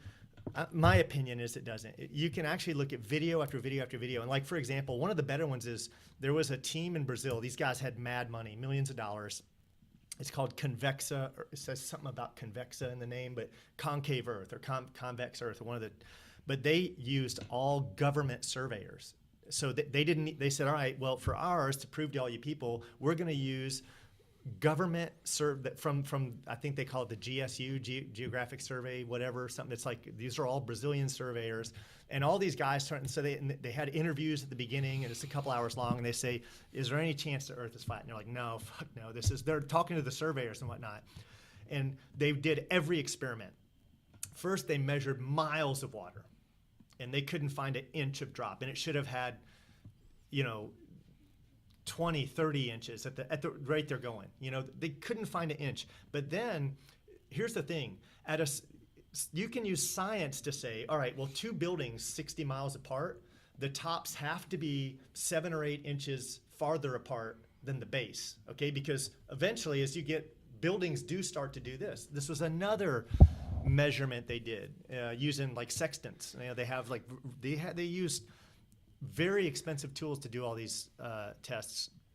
They couldn't find even a 1/4 inch difference, even a half an inch difference. I've actually even read differently. I've read an implementation of a point-to-point wireless network on the Nile River.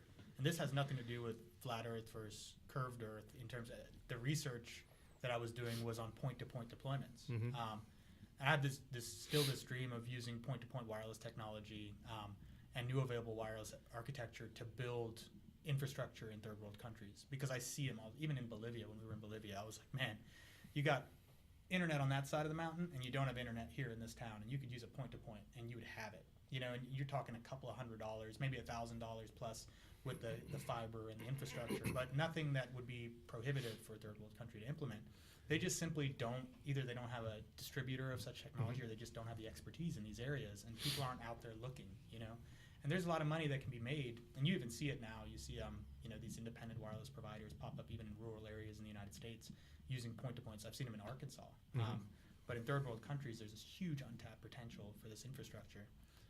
WISP, the Wireless Independent Service Providers, wireless internet service providers. But there was a use case in Egypt where they were using these point-to-points over the Nile River, and they were finding every 31 miles they had to adjust for the curvature of the Earth whenever they did a point-to-point deployments. And this was a major issue that needed worked out. And so they ended up using, you know, a repeater system and a refraction system for the signal, which they would adjust on every 31 miles, because you couldn't always just get electricity at every 31-mile hop or every 29 or 28-mile hop. So they ended up coming up with brilliant solutions to address it. And again, they ran into an issue with curvature of the Earth, and it was just something I read. I'm like, okay, wow, the curvature of the Earth is something that affects, you know, wireless signals. So then, you know, later on I hear about the Earth being flat, and I go back and I'm trying to reconcile that. Okay, well, you know, what else could have been the cause if it wasn't the curvature of the Earth, you know, and how did doing the math based on the curvature of the Earth come to the solutions, right? And so it's so ingrained. And my thing is, you know, I don't think it's necessarily a bad thing that people have opposing viewpoints of things, right? I mean, people always say it's great to have a critical mindset. You have to have a critical mindset. It's one of the most important things from the moment you're born, you know, is the early development of a critical mindset in my mind. That's why I'm so against religion. And the problem I have there is when you go against what is established, and what I mean is by primary sources, by the scientific method, by what has carried us through technological advancement to now, you have to have real proof. Like, you have to have indisputable proof. You can't just have something that is, you know, sounds right or convenient to you. You have to really do the research. And to me, that's one of the subjects that I've done some research on. And I've, you know, I'm not an expert. I couldn't sit here granularly and go with each point and dispute. But I know that the organized scientific body that we have today, if you trust what we have, it would be a quickly refutable thing. And I think it's dangerous when we discount modern science as conspiracy theory. I think it really is. I could afterwards, I'm gonna share some things offline that's gonna blow your mind that you wouldn't know. But I'd be willing to bet I know I know quite a few things, or I've researched quite a few things that you haven't been down, that you haven't considered. Like, I'd be willing to bet. And at the end of this, when we close, there's always this third thing that you're unaware of that people can't talk about, and they just can't. And when you talk, when that comes up, all of a sudden you got to reevaluate everything. But let me ask you one question: what if you had one piece of evidence, one, just you can only use one? So you talk about these primary sources of evidence.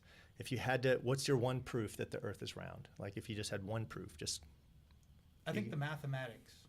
It was determined in Greece down to the circumference of the Earth within, I think, a few miles of what was later determined to be an accurate measurement. Well, you're talking about Pythagorean theory. You're talking about Pythagoras, a squared plus b squared equals c squared. You're talking about that math.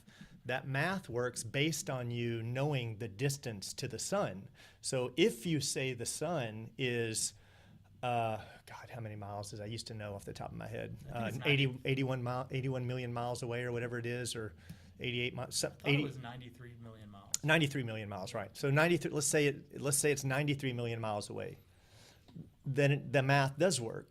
But if you say the sun is 3,000 miles away, it also works. So the Pythagorean theory. Now we're not just talking about flat Earth theory. We're talking about dismantling what we assume is concrete science measured through telescopes, through the light refraction from the sun coming through our atmosphere, and in multiple ways that the sun is at 93 million miles. You know, I mean, now we're unraveling a lot more than just. I mean, I know they're but I've studied all this as well. Like the way you're talking about the way we come out with the distance of the sun is something the distance of the sun is called an astronomical unit, an AU, and we get that from we measured that using something called what the hell is it called? Parallax. Okay, parallax between the stars, but all these numbers work when you shrink them down. Like I've watched mathematicians discuss this and say, well, there's still a great assumption. And the distance to the sun has changed 20 times. It's went from like 1 million to 10 million to 20 million to 30. If you go back and look at the history of the distance to the sun since Copernicus or since... I think it fluctuates. I don't think it No, I'm not talking... We're not talking about fluctuation due to its orbit or due to our planet's orbits, right? I'm talking about since the argument has been, since we've had a measurement of an AU, it has went drastically from like a million... from it's changed constantly since there's been math. Anyway, yeah, like I've watched how they came up with the measurement, and I think it's bullshit. Like I actually watched long, drawn-out videos about how we came out with 93 million miles, and they did it using parallax, watching, during the equinox, like 6 months apart. We measure where the sun is in the sky to these two stars, and then 6 months later we measure it again, and then we say, okay, well that's 90. It's bullshit. Like, but it also works when you scale those numbers back. Like, so if you say the math, if you were to go out and watch videos on the math, you would see that the math works on a flat Earth model as well. Mathematicians are out there having this argument, going, well, the math works either way. You have to term so much. You have to change so much. I think you have to, in order for that to happen, you don't just have to disprove that the Earth is round. You have to disprove distances and placement of the objects in the solar system. And then you also have to disprove, like, being able to go around the world in a hot air balloon. All right? Like, do you think when you go off the surface of the planet, it just regenerates on the other side? Or do you think that nobody has ever been able to do that? Well, okay, so it works on a flat Earth. You can circumnavigate the Earth the way planes do, east to west. First, there has never been, and isn't this weird? Go home and research it. There's never been a north to south circumnavigation of our planet. It's never happened. No one claims to have done it. And ask yourself why. It's like, wait a minute, we're in the 21st century. Why can't someone fly around north to south? Why can't we do that? That would prove the Earth is round. It would prove. There'd be no argument. There'd be no argument. All the flat earthers would go, you got me. But it has not been done. It has never been done. You can sit and think about it, but I've done the research. If you send me that, then I'll have to concede, but it doesn't exist. We can only navigate east and west. We have never, no one in the world. Now, there's one guy with the last name of Fiennes, Fiennes, explorer from the UK. He went to the South Pole and went back. He started the North Pole, went to the South Pole, and went back to the North Pole, but he backtracked. He didn't do it in a circle. He didn't do it. But so you're saying no plane or anything has ever gone? No. And no satellite has done a north to south? All satellite? No, we don't have any satellites that claim to go north to south. No. Okay. But satellites, FYI, satellites can, we claim satellites can. So what they claim is that satellites can operate from 90 miles to 26,000 miles, right? Which is ironic because when they first came out in sci-fi, this writer made up this 26,000 mile sweet spot of satellites, and then suddenly science, like 10 years later, it just happened to just match the sci-fi writer. It's like, oh look, we can put one at 26,000 miles. It's like science was always. We have the ion propulsion engine supposedly today, right? And it was used 10 years earlier in Star Trek. And they asked the designer of it, they're like, hey, how did you come up with the idea? He goes, well, I saw the idea on Star Trek, and it just made sense, and we did it, and it's like, oh my, Well, there's so. but Star Trek has borrowed ideas from much earlier ideas that scientists have had about future propulsion mechanisms as well.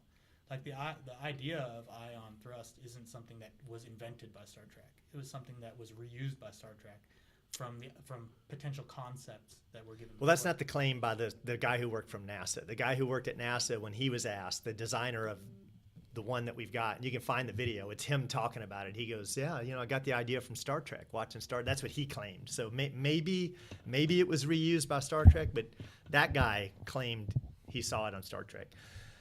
But we won't go down that road. Like, I mean, the thing of it is or much further down that road. Like, we'll talk offline afterwards, and I'll share some things with you that you may or may not, rethink things. But most people, I recommend going down that road. Like, people like Crone aren't nuts. People like Eddie aren't nuts. People like Jim Carrey, he isn't nuts. Shaq isn't nuts. They're guys who put a lot of research into it and really went down every road, because there are other variables that come out, right? Like that you just didn't think about, and things that you can do to prove that you're like, well, this should, if the Earth is round, I shouldn't be able to do this, and sure enough, you do it. But anyway, we'll stray from that. So you guys are really smart. Yeah. He's smarter than me, honestly. Well, I'm you're like, both I can smarter hang with than him, me. but he is smarter. I'm over here drawing things. I can't keep up. Brenden hasn't said a You're word. not even drawing. You're just Coloring. filling in. Your Yeah, but that looks coloring pretty. What do you guys the think? paper. It looks like I see thought it was a vaginas. pussy. I see I saw vaginas. vaginas too. That's why you got interested in I it. got more. I was And, like, the- oh, I wonder what and the that's hell the he's hips, into. right? That's her hips. Yeah. She's pretty hot. Yeah. Wow. Yeah, you should just keep going. I'm gonna Just do make that. it like a triple vagina. Ooh. Well, I'm running out of room. So if we were to go down the conspiracy road and leave flat Earth, you pretty much agree with all mainstream. You're not. I think agree is the wrong word for it. I tend not to believe things until I know more about them, right? It's not as much believe as it is I don't accept something different from what is told to me until I have research for it. But I don't accept it as well. Like I don't think about something, I don't make up my mind on something until I've actually researched it for myself. So like if somebody were to say something like, the Clintons are evil, right? Like, I don't know enough about the Clintons to care. Like, to me, I don't agree with you that they're evil or not evil. I don't believe in evil. I don't. So, like, my first argument would be like, well, let's talk about evil as a concept, right? Like, I don't believe in evil. So, what you're saying is that the Clintons have an agenda that is against traditional society and the common man. If that's a better argument to me, right? When somebody makes that sort of an argument. And then I would say, well, let's actually delve into the facts. Let's find some primary sources for the argument you're making. And if they can't find the primary sources, I don't believe it. And I go back to my default, which is I don't care about the Clintons, and they're not an impact for me, right? Like, some people believe the most important thing is to know everything about, the politics and the world and everything around them.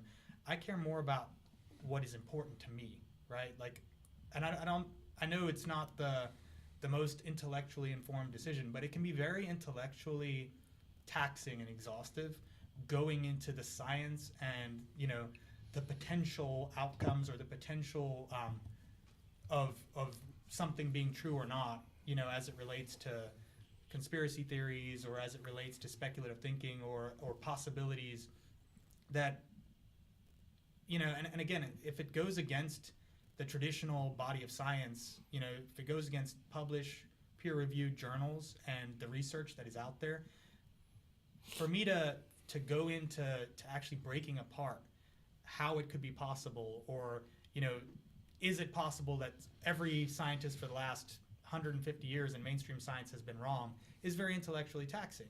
And so to me, it's like it's not a big enough thing for me in my mind that I want to do it. Like, I can spend my time doing things that I enjoy or are productive. When I'm not at work, like that's not on my mind, right? Like, I come home and I want to enjoy my time.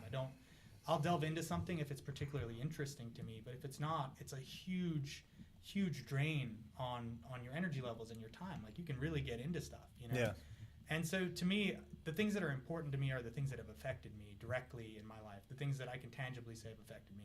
Like, I know religion has had a negative aspect on my life and my psyche and my development, right? And so those are things I need to reconcile. How is that? for myself. How do you come to that conclusion? Well, it's so deep how I can go back 50 levels on how it's done it, right? I mean, we live in a religious world, right? In the Western world especially, you can't live in this world, even if you're an atheist, and not be impacted by Christianity to your core, right? Every belief and every piece of literature that you read, right, in some way has been impacted by Christianity. So everything you learn is from a Christian perspective in our world, right? Like, or a Muslim perspective or an Abrahamic perspective. And so religion is intertwined with who we are. So you can't say I hate Christianity. You can't say I hate, the teachings of the Abrahamic descendants and Islam and everything like that. And I don't hate Christianity. I don't hate Islam. I don't have any dislike for what is integral to our history. I have a dislike for organized religion. So I have and I don't think by concept it's unhealthy, but I think the ones that we've developed are. I believe that they operate more like business models, and that it's more of a monetary and a power-based system. And I don't believe that you should be able to bring a 1-year-old into the world and indoctrinate them with it. I believe everybody should be given fair play on this planet to develop their own critical beliefs. I don't believe there's any tangible evidence for any religion, and I've researched it very heavily. I mean, that's a topic that I am. Unless the Earth was flat.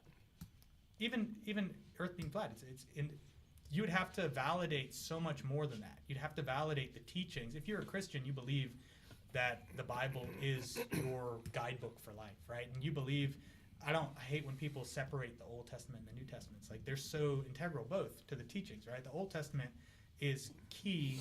500 years ago, nobody was doubting anything in the Old Testament. Like, that was key to the development of our culture, just like the New Testament is. And so now people are like, yeah, well, a lot of the stuff in the Old Testament is kind of crazy. Like, yeah, we'll just, we'll skip some of these verses and everything like that. And we'll conveniently, just like when they were compiling the Bible, they omitted what some people believe to be some very important books right then, right? They do what's convenient. And whether or not it started on good feet or bad feet, whether or not when Christianity started, it was really a measure for good in the world or just a business model and a cult that grew into something that was bigger than just a cult because it became accepted science for a very long period of time, is irrelevant. Today, I don't believe it does any good. I believe that every mission and every church that helps donate to homeless drives, if they just paid their taxes, we could feed world hunger. The total amount of tax that is skirted by the church institutions in the United States today, I think it's like $100 and something billion. And with today's technology, we could cure world hunger for $30 billion a year.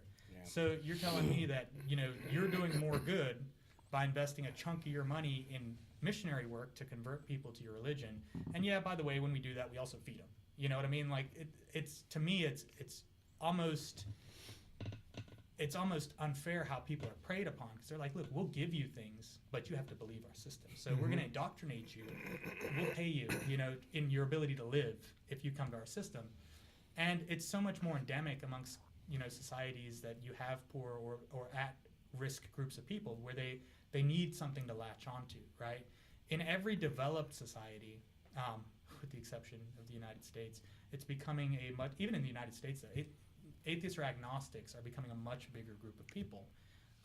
And because people are just starting to, when you have things, you no longer need, you no longer latch on from an emotional response to an idea of something like religion.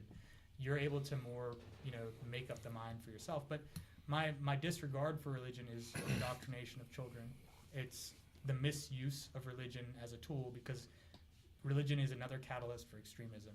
I just don't believe it's necessary, and I believe in its form today, it really has no place. And the problem is any religion, right? So like some people will be like, Buddhism, right? Well, that doesn't have violence, that doesn't cause extremism, but it does. Buddhists are like the new extremists now. Buddhists are killing people over in Myanmar, in Thailand, and it just becomes a vessel. If you identify with the teachings of something so heavily that it's intrinsic to the core of who you are as a person, when someone who leads this organized body of people tells you we have to fight, you don't even think about it. You're like, I have to fight for my religion, whether it's the Crusades, whether it's,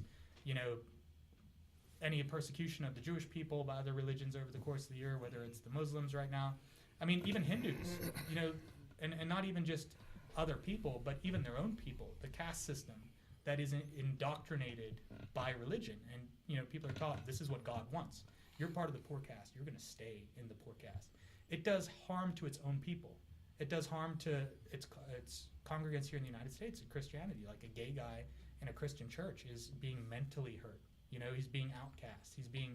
And so like it does so much hurt. And what little guidance people get, I think even if you say the 10 Commandments, without them we wouldn't be civilized normal human beings, because human beings like to kill shit, and we have egos that we can't control, and inevitably we will fall towards self-preservation and efficiency, right? And that efficiency might not always be a societively positive thing, right? Even if you say, okay, Christianity is responsible for organized society and our Western development, do we need it anymore?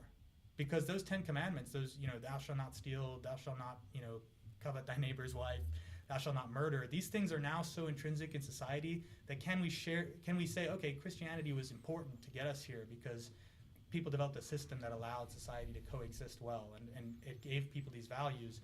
But do we really still need by the way, yeah, you have to not be gay or you're going to hell, right? Do we still need if you don't get converted in your life to, Christianity from your animist beliefs, that you're going to hell, right? Do we still need to be enforcing this? Do we still need to be indoctrinating 1-year-olds, or 2-year-olds in this system of church and Sunday school and spending people's time on something that really has no tangible evidence for the existence? And I'm not saying that there's not a God, right? I'm not saying that there's not something greater, right? I leave the door open to that idea, right? I just don't believe we should assume it without tangible evidence. And I don't believe that tangible evidence exists, especially not for man-made religion in today's world, which is 2,000 years old and has been largely disproved in so many ways and lacks primary sources in so many ways. I just don't think that jumping on the existing bandwagon is the way to go. I think you should figure it out for yourself. If you have a spiritual attachment to something you believe is a higher power, I think you should explore that for yourself.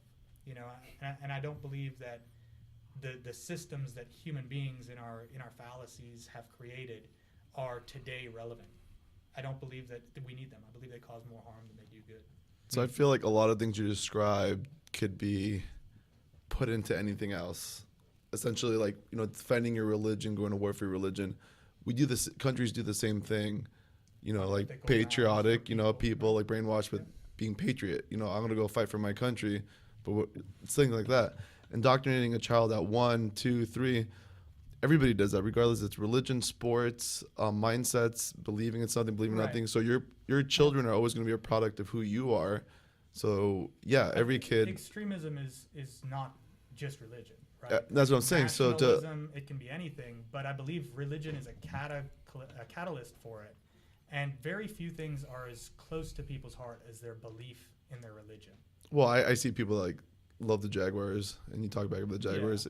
So like I get what you're saying, but just attacking religion, aren't starting crusades. You know what I mean? Like, but we have our country has started wars for I think lesser things than the Crusades, and the Crusades weren't right. They made mistakes, but you're looking at religion. You're right; it's created by man, right? But when you look at the Abrahamic religions, you keep on bringing up the 10 Commandments, and I don't know why everybody's so caught up on the 10 Commandments. The Bible has over 600 commandments. Yeah. And the 10 Commandments is just a small portion of it. And then if you read the New Testament, it talks about how Jesus was teaching that I'm not here to abolish the law, I'm here to add on. And pretty much the only 2 laws you really have to follow is, love God with all your heart and treat everyone else how you want to be treated. So I think religion, for a lot of people, is taught as the absolute truth. And I think you need a baseline, if you don't believe it or not, because what's stopping us from doing what's right and wrong, and what's stopping us from deciding what was wrong years ago is right today, and I don't think circular culture. I don't think you need religion to feel that. I don't think religion is what gives people the ability to discern right and wrong. And I think society as a whole developed into a cohesive platform for civilization because of religion. I'm not discounting the importance of religion in our history. I think it had a huge impact in us developing where we are. But some of the most atheist countries in the world, including all of the Nordic countries, which have over 50% atheist rates, are some of the most civilized countries in the world today. I mean, But I they have think the things least like that amount of happen murders. on purpose because, all right, so I believe in the Bible and I believe that there's a constant battle of good and evil. So why would the evil attack the evil? Right? They're already destined to fail. So you are going to So attack. you would argue that the people in Nordic countries who don't believe are evil. Not evil. I think it's such a relative term. I think let's go with the term saved and unsaved in the sense of what the Bible talks about. So, I mean, let's I don't want to be controversial, but having sex with animals, right? That can we all agree that's wrong? I mean, It's from a disgusting, yeah. from a naturalistic standpoint, for sure. Yeah. Right. I mean, Well, if you're looking at naturalistics, well, wouldn't homosexuality be wrong because you can't reproduce no, anymore on that? because it's so natural. It's so intrinsic. It's not just human beings. It's intrinsic to living things. It's the idea of whether, that's why I even go back. Let's go back to the more controversial, like bestiality, right? The idea of what's wrong is the idea of you engaging an animal in something it might not enjoy, right? Like the idea of you being geared towards that as part of your sexuality goes against the mainstream, right? But I mean, let's go even more controversial. What about pedophiles, right? The What ones in the about Catholic people- Church? And it's a huge amount in the Catholic Church because of the repression of the sexuality of the priests. But let's talk about pedophilia as in a concept right now. Most people would say every pedophile is a horrible person, right? Like Yeah. we don't want them. We don't want nothing to do with them, right? But what if pedophilia is something that you're born with, just like a sexual orientation, like being gay? And there's an argument going around that's And a mental there is. pedophilia is a mental And health there is. issue. And the problem is, you look at the statistics, the amount of pedophiles who actually abuse children are very small. The amount of children who are abused are not usually abused because of someone specifically being geared towards children, targeting them and preying them. That's the offset. It's the rare occurrence. What's more common is it's people who have easy access to children. The stepfathers with the stepson or the stepdaughter, where they have easy access in their position of power, and it's not something they're normally attracted to, but they're messed up in the head, and they get drunk one night and they're like, I'm just gonna go do this. And so you find that the problem is not the pedophilia. The problem is the availability and the predatory mindset that these people have. And these predators, it's the same type of person who preys on who might not be a pedophile and rapes somebody, right? They're just predators, and these people will take what they can get, what they have easy access to. And so you're finding that there's no correlation between predatory behavior between children and pedophilia directly, right? And the amount of pedophiles or people who anonymously identify as pedophiles who actually abuse children is very low. But these people have to live with this crushing realization that their sexuality is geared towards children. And so, nobody even wants to talk about this. It's like, oh, the fact that I'm talking about this, is he a pedophile? Like, and I'm Yeah, not. I Like, get it's never been a thing for me. And when I first watched the talk, it was a TED Talk that turned me on to the idea of this. And I first watched it, I was like so mad. I turned it off like halfway through. I was like, this is bullshit. Like, no way, right? Like, no way. And then you go think, okay, well, if I'm just going to discount that as a possibility, then I have to rethink my stance on homosexuality. Like, I believe if you're gay, you're born gay, and it's all you've ever it's all you've ever known, and it's how you really feel. I have gay friends, and not a single one of them is like, I've ever been attracted to a woman in my life. And I don't believe it's a mental health issue. I believe that their brain is wired in a way that they're attracted to other dudes. And so if I have that argument, right, if I believe that, then I have to go and I have to believe the pedophile side. I have to say, okay, well, that person's brain is wired. He can't help it. Now, he obviously has a problem, right? Because if he does something to satisfy his urges, right, his sexuality, he's going to be persecuted and he's going to hurt some other human being, right? But what about homosexuals in the Congo? What about homosexuals what about people who don't have to victimize somebody to enjoy their sexuality, right? Somebody who has a willing, consenting other adult who then is hung or killed because they practice their sexuality. Is that fair to do that to people? I think everyone's born with a vice, something that's bad, right? And I know saying that it's bad it probably isn't politically correct. Like, I think a lot of it has to do with nurture versus nature. And I think that's just the test. Like what his temptations or her temptation, your temptations aren't my temptations. So I think that's a struggle that every individual has, if that makes sense. I agree with you with the churches that most churches are in it for the money.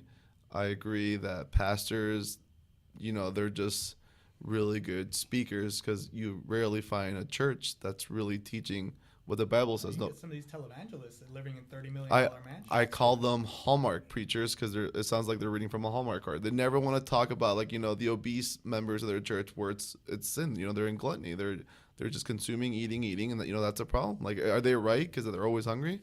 But at the same time, they're killing themselves. Alcoholics. They don't want to call out alcoholics. They don't want to call anybody out because why? Because then people will stop coming. People will stop giving their 10%. And if you actually look at the Bible doesn't even talk about tithing in the New Testament, but yet they really, dig up the Old Testament to bring that part out, but then they don't want to bring up the Old Testament anymore. You got churches that, used to preach hard against homosexuality, and now they're like okay with it because, man, they don't want people to stop coming. Mm-hmm. I don't believe in, your wrongdoings is who you are. I think that's just what we're like, kind of our battle we have. I have plenty of friends that don't believe in God. I have plenty, and I don't think of them any differently or anything, but I do think there is some extremists out there that give Christianity a bad name, and to me, Christianity has never really been a religion. It's just a relationship, kind of like I have a relationship with my coach. He's teaching me things that I'm learning, and I think reading the Bible is just a way of teachings, and you're going to choose what you think is right. I'm not saying the Bible's not right. I'm just saying, some things don't apply to me. Like owning slaves doesn't apply to me and how to treat your slaves. But a couple hundred years ago, it was okay. It was 100% legal to own slaves. And that's to me, that's just too convenient, right? Like, I've read the Bible, and I think the Bible is one of the greatest works of literature ever made. And I can't discount its importance for Western society, right? Like, I would never, I don't have a dislike for the Bible or any of the tools of Christianity, right? And I'll never go into, a Christian gathering. I have clients that are churches. Totally respect them. I don't go in there and think, I hate this place, this or that. I just think it's too convenient with the Bible. I think people interpret it how they want to interpret it. And I think that there's a lot in there that is just explained away instead of just looked at how it should be. Like, that's no relevant for our time. People try to twist it now to be relevant for our time, or they try to change the meaning of the words. Like what? Like the idea of, there's arguments for people where they'll say, in the Bible it says you can smoke weed because God said this about this herb, or, in the Old Testament, this passage, it was said that he smoked the herbs of the land, and they're like, it's weed, whereas 100 years ago, it's like nobody was smoking weed. So yeah. They didn't have that. But that's people abusing it, though. But the thing is, where do you draw the line? Like, where's the filter between abuse and what is acceptable use for the Bible? Because it's all interpretation of text, right?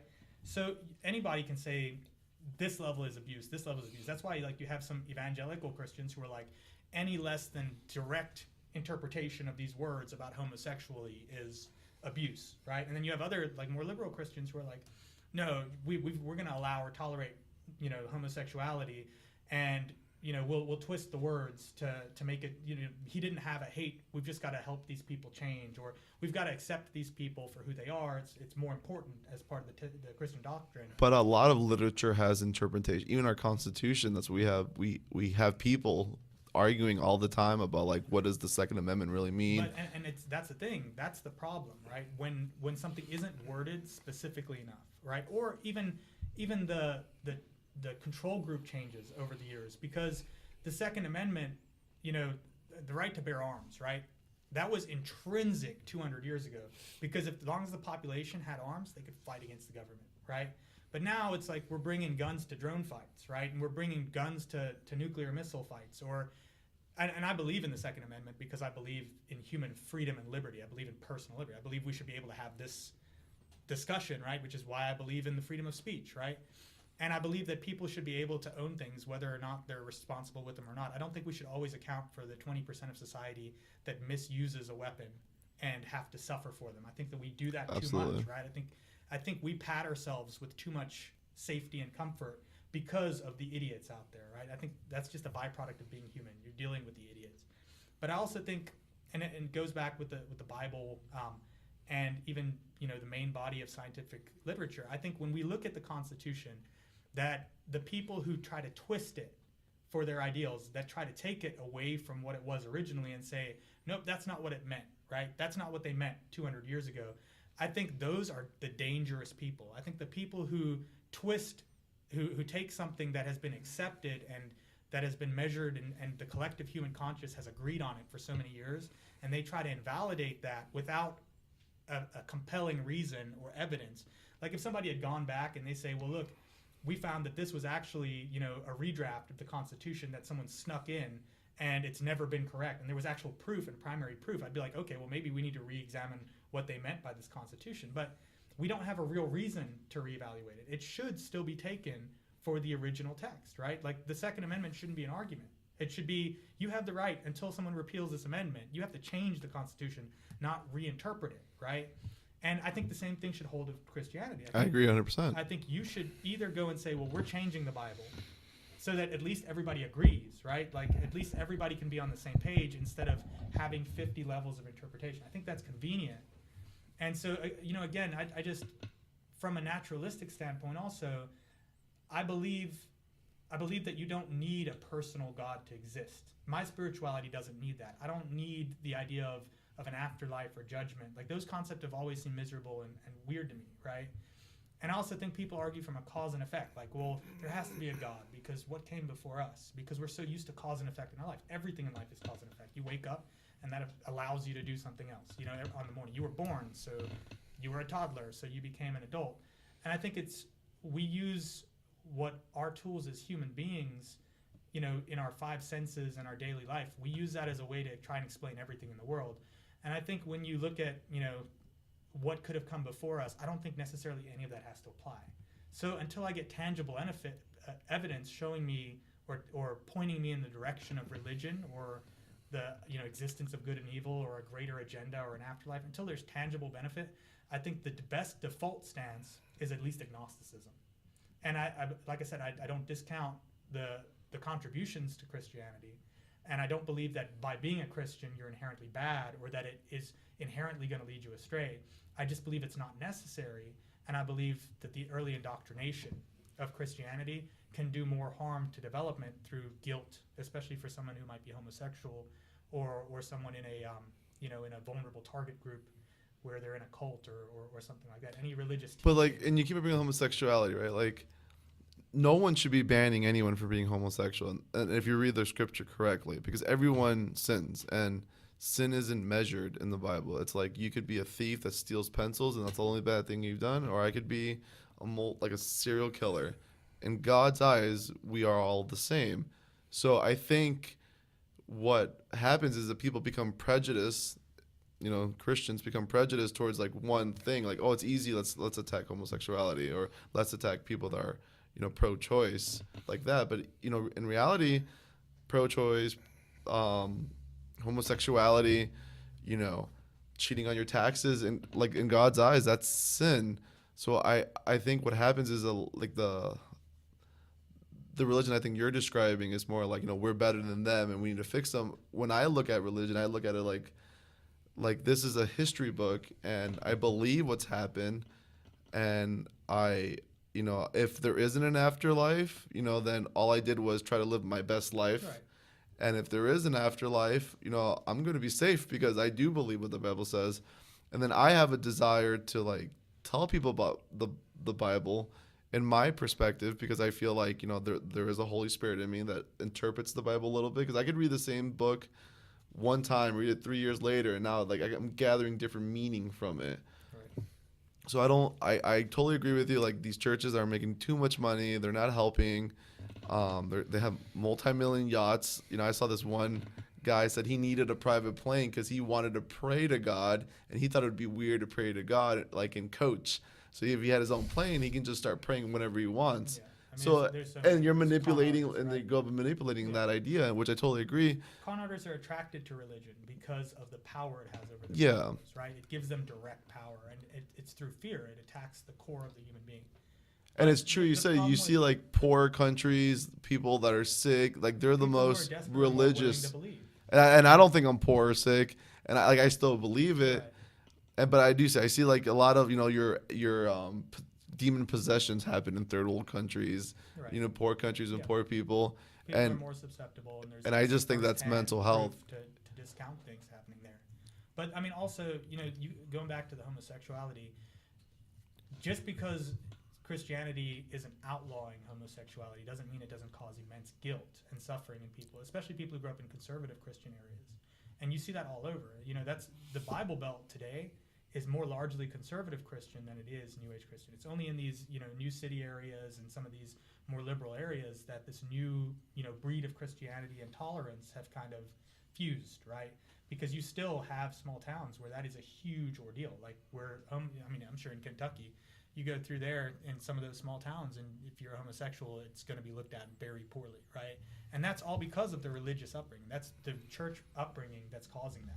Well, man, I feel guilty when I do anything that I know it's wrong. I don't think it's because. But that's because you're a good person. I wouldn't say it's necessarily religion that made you that. I think maybe a part of it was learned through that.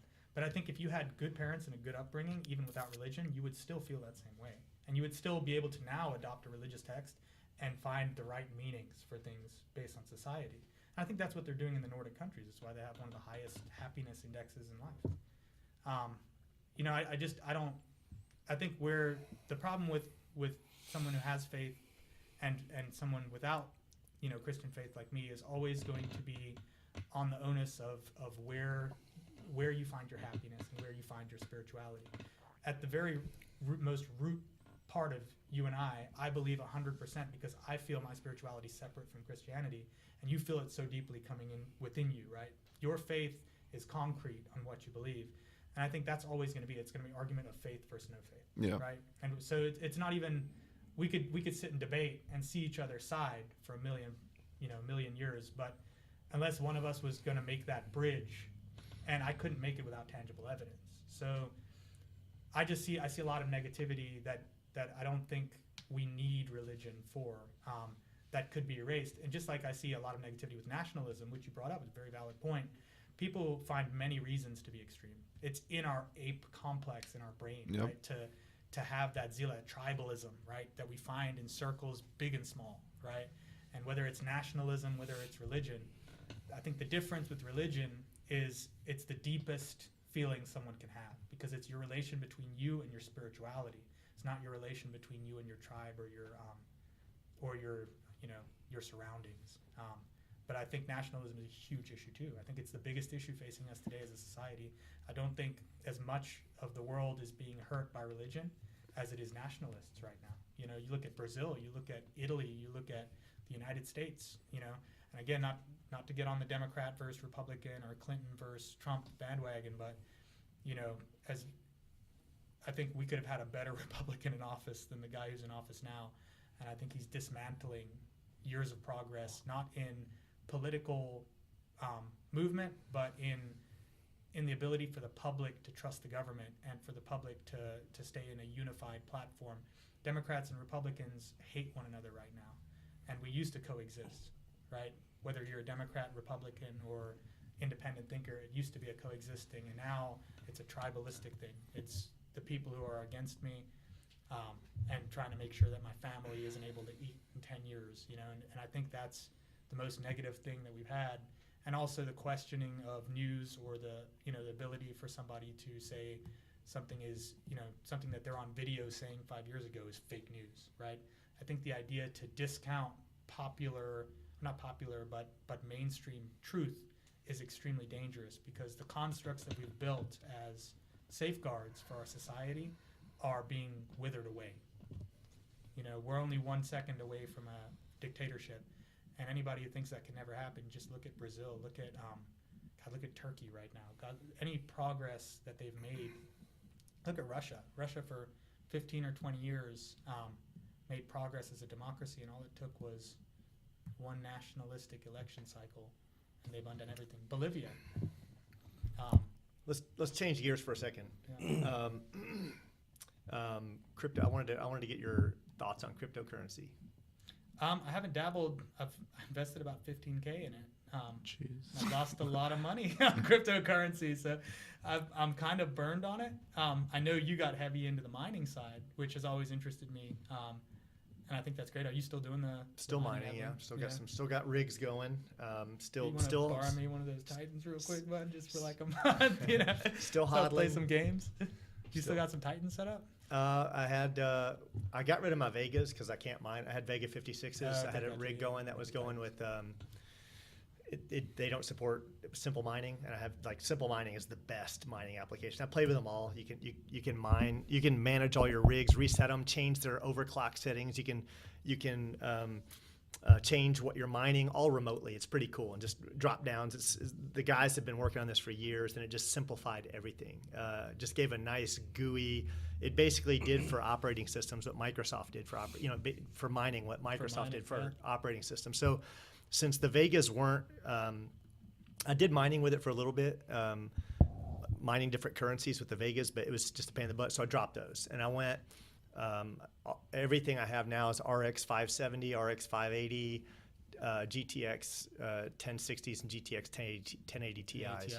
ooh. But the way I would go is I would go all GTX if I were doing it. I would the AMDs, the Radeons are so hot and they use more power. They throw off so much heat. Knowing what I know now, I'd probably go. And the value is in the 1060s. You know, they're coming out with new cards now, right? But I think the bang for the dollar is in the 1060s. The sweet But spot. Yeah, 1080 gives you like 20% better performance for like double the cost or whatever.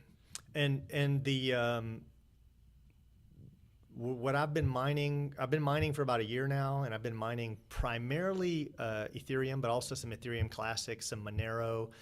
I went out. I had one rig where I was just kind of cycling it to kind of get. I did some Raven coin.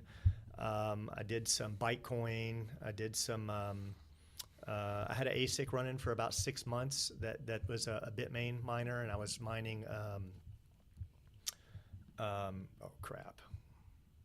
It was the A3. The A3 mines. Shit. Well, anyway, one of the boards burnt up in it. So, I sent it back to Bitmain, and they never sent it back. Never even acknowledged my emails. You open a ticket, you send it in. Bitmain. Never deal with Bitmain. Like if you're into mining, don't go ASIC, and definitely stay away from Bitmain. If you are going to go ASIC, there's other miners out there. But I'm huge on crypto. I think crypto is going to change the world. It is absolutely the world's going blockchain. It was a phenomenal advancement in technology. I think banks are going to go XRP. I think that I have a little Ripple. I'm not a big fan of it because it's hard to make money in it, but just because of where the market cap's at right now. But I think databases are going to go blockchain. You look at like Wall Street and it's like reliance on mainframe right now. Like everything is still reliant on mainframes.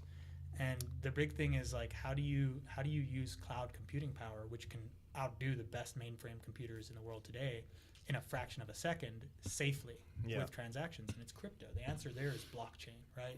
So the root of all of our banking systems, you turn that into blockchain, everything follows. Currency immediately and they're follows. doing that. They're like XRP is, they're kind of leading the banking industry front right now because, well, it was designed by bankers. It was designed for banks. They're like it's kind of cheating crypto because like it's not kind of owned. Yeah, it's like insider technology. Yeah, exactly. Like you're not benefiting from it as the whole point of crypto is to free us from that oligarchy that controls our lives But by the controlling the irony money, is right? The one that's going to be adopted is the one that keeps the power in the bank's hands. Maybe I think what's going to happen though is that you've got privacy coins out there like Bitcoin Private and Monero and Dash and those are getting more and more and more mainstream with people that don't want the government to know what they're spending or how much money they have. But if you look at it, like I can send, and it's been done, I could send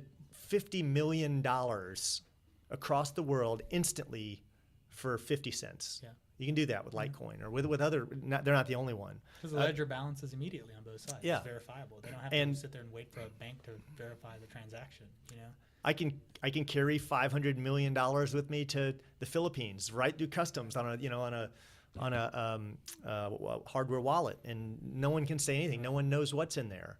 And if I lose that wallet, I've got a backup in my safe. I've got just the numbers. Right. I could have different family members, the backups to my, to my wealth, or lack thereof, or the fact that it can't be taken from you. Like that's nice, right? With fiat currency, it can be taken from you. Whereas with cryptocurrency, there's no government entity that can just take your money. They don't even know what you have, much less they have no power to take it.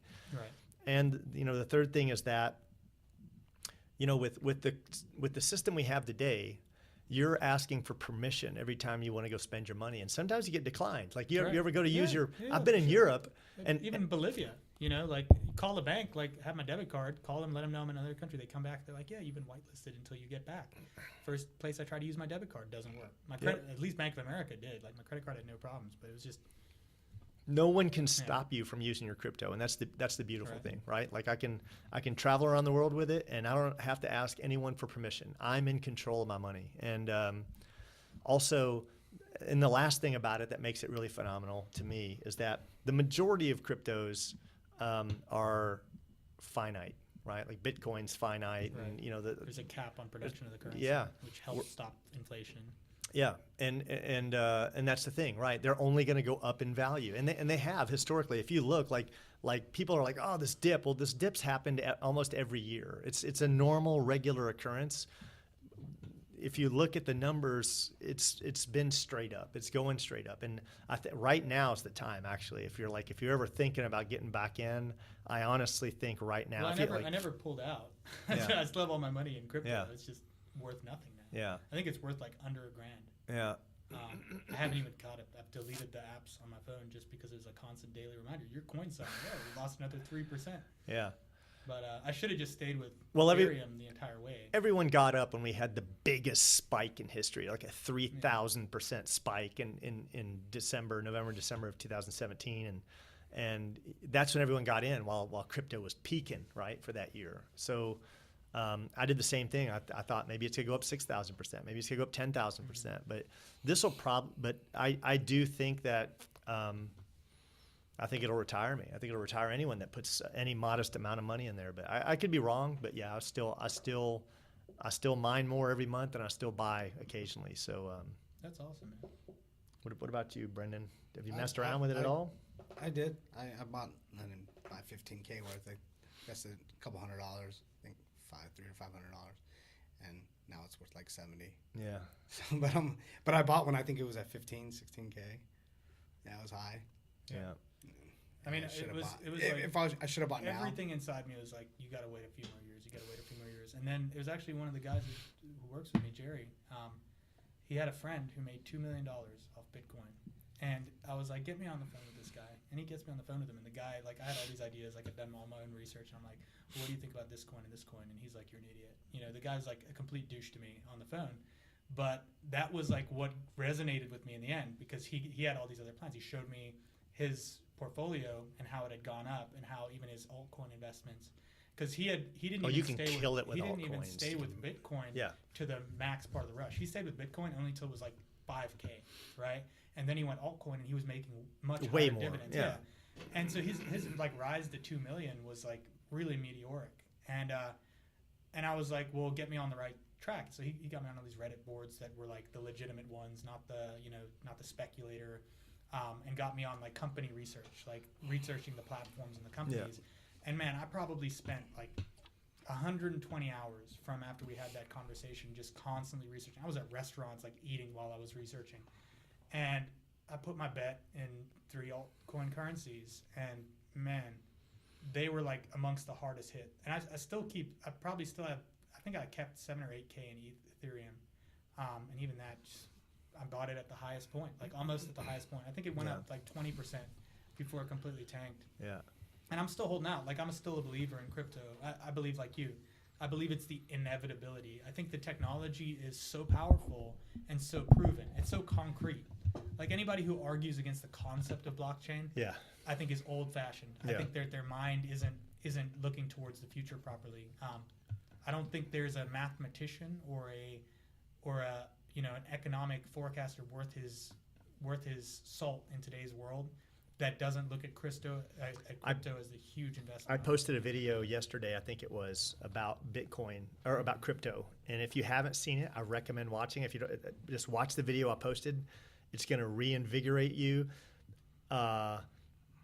This guy proves that, dude, everyone, Goldman Sachs, George Soros, all the people that are slamming it, and everyone that's saying, oh, it's going to tank, they're all investing in it. Yeah, I'm sure. All of them. Sure. All of them. All they've done is driven the price down, and they're going to make a killing. I mean, when they pay these research firms to find the viability of it, I guarantee these research firms aren't coming back and saying this is bullshit. Like they're all like, dude, this is the wave of the future. It's the future. Yeah, I'm a technologist. Fight it because they got a bunch of old hand investors who don't like it. It scares them, and they don't want to piss their customer base off. By saying, yeah, we're putting your money in crypto. Part of our yearly spend is in crypto, and you got a bunch of their shareholders who would be pissed off by the idea because they look at it as a high risk enterprise. Anyone that thinks, oh, crypto's dead, dude.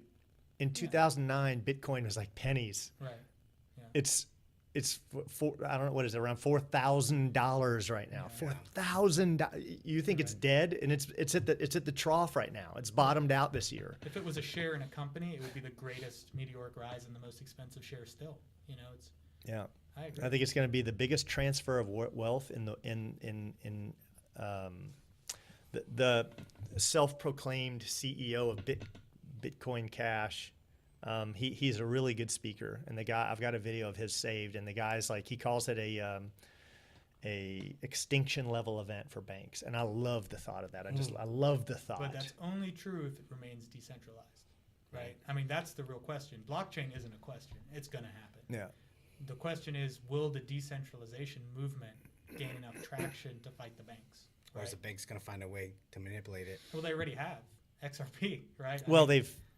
They can use their version of it, but that doesn't mean the people have to use that. We can use whatever we want. We have the ability to choose still. Yeah. But imagine if it becomes outlawed to use anything. And then that's where everyone will go. The cool thing is you can't see it. It doesn't matter. That's why you have Bitcoin private. You have Bitcoin private, and you have Monero, and you have Dash, and you have that. That's the beauty, is that you can just say the government can't prove what you've got. It's encrypted to a level that they can't even see it. So you can outlaw it all you want, but you can't stop it, because there's always going to be private networks, right? There's always going to be anonymous VPNs, and there's always going to be crypto platform. And I think the government understands this. If you block it, the governments are embracing it. If you try to block it, you're just going to force the people to go to a private standard, right? And I think that's what you're going to see, right? And it's so well protected, though, that no one can steal it from you. Yeah. Oh, yeah. It's a complete encrypted platform, and I mean, in its best application. People are stupid enough. Yeah, like if you save your keys in an unencrypted file, because like all of these wallets, whether it's a hardware or software wallet, your fallback is to keep a copy of your keys. Your keys can recreate your wallet. Usually, it's like 12 random words that you can either make up or choose.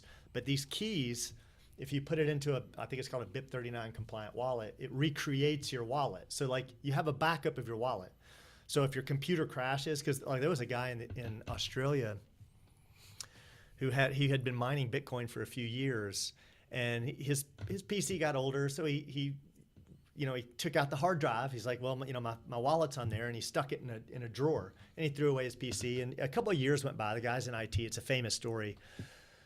And then he was doing house cleaning one day. Didn't think about it throughout the drive, but he forgot that he is in IT, tons of hardware and shit. Threw it out. Didn't pay attention. Is that the guy who was wanting to drain the landfill or whatever? Yes, yeah. It's like $20 or $50 million. But every other day he'd look at his portfolio, and then when they had the big thing in 2017, his portfolio went instantly to like $20 or $50 million. And he went to go find that hard drive, and he realized he threw it out, but he didn't have a backup of his keys. So like me and my family members, we share. I've got everyone in it. My brother's got rigs. My dad's got rigs. Our whole family is miners, and we're all hodlers. So, but we all have copies of each other's keys. So if something happens to one person's, the other one's got it. Right. And I think the only problem that crypto has today, the only problem is this problem. You know, it's a blessing, but it's also a curse. Is this problem of the wallet? You know, if you either have a hardware wallet, which you could lose, or you have a software wallet, which you could lose. Your PC could die, or you know, whatever. And it's that keeping of the backup safely. And and I've even been thinking of a way, but time fixes all things. Like when that gets resolved at a global level, you're going to see more, because there's this terrible fear that someone gets your keys, and that happens. Like if you're stupid and you don't know, and like people get access to your PC, that's a fairly common occurrence, right? Oh, yeah. And if you got your keys just sitting there unencrypted, right. And that happens. People just save it to a file on their desktop, and then they just take your keys, create your wallet, and then drain your assets. But I came up with an idea that I don't know. I'm debating trying to create. We'll see. But it's like it's a wallet bank, right? Where you can store your wallet at, but what you're doing is it's like you choose your friends, and you all are the only ones who can see that. Like it's not.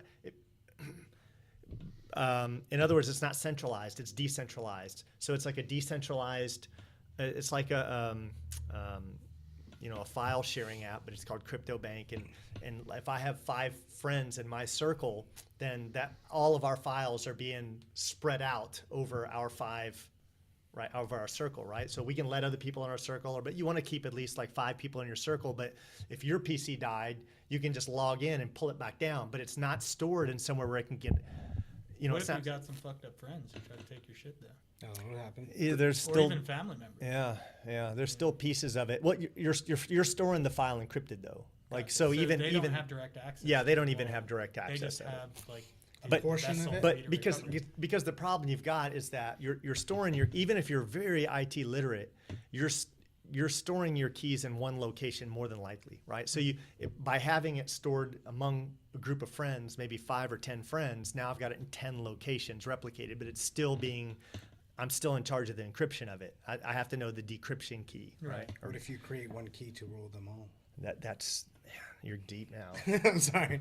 Yeah. But anyway, yeah, I think someone's going to come up with the answer, and I think that's a pretty good answer. There's probably room for improvement, but I think that's what you're going to see. I think you're going to see a wallet bank, a crypto bank that stores keys, but it actually won't be centralized. It'll be decentralized, and you'll choose your group that participates in it. I like your vaginas. Yes. I actually just signed it because I'm proud of it. It's very original. Yeah. I see so much originality in it. For those who watching on YouTube, there's Alex vaginas, black vaginas. Yeah.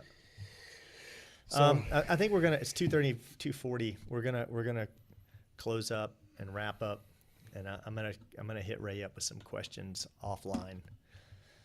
So any closing statements? Anyone got anything to add before we sign off? Merry Christmas. Merry Christmas. I mean, we'll be Happy Hanukkah. Christmas. What's with these fireworks last night? What? You didn't see them? You didn't hear the explosions going off?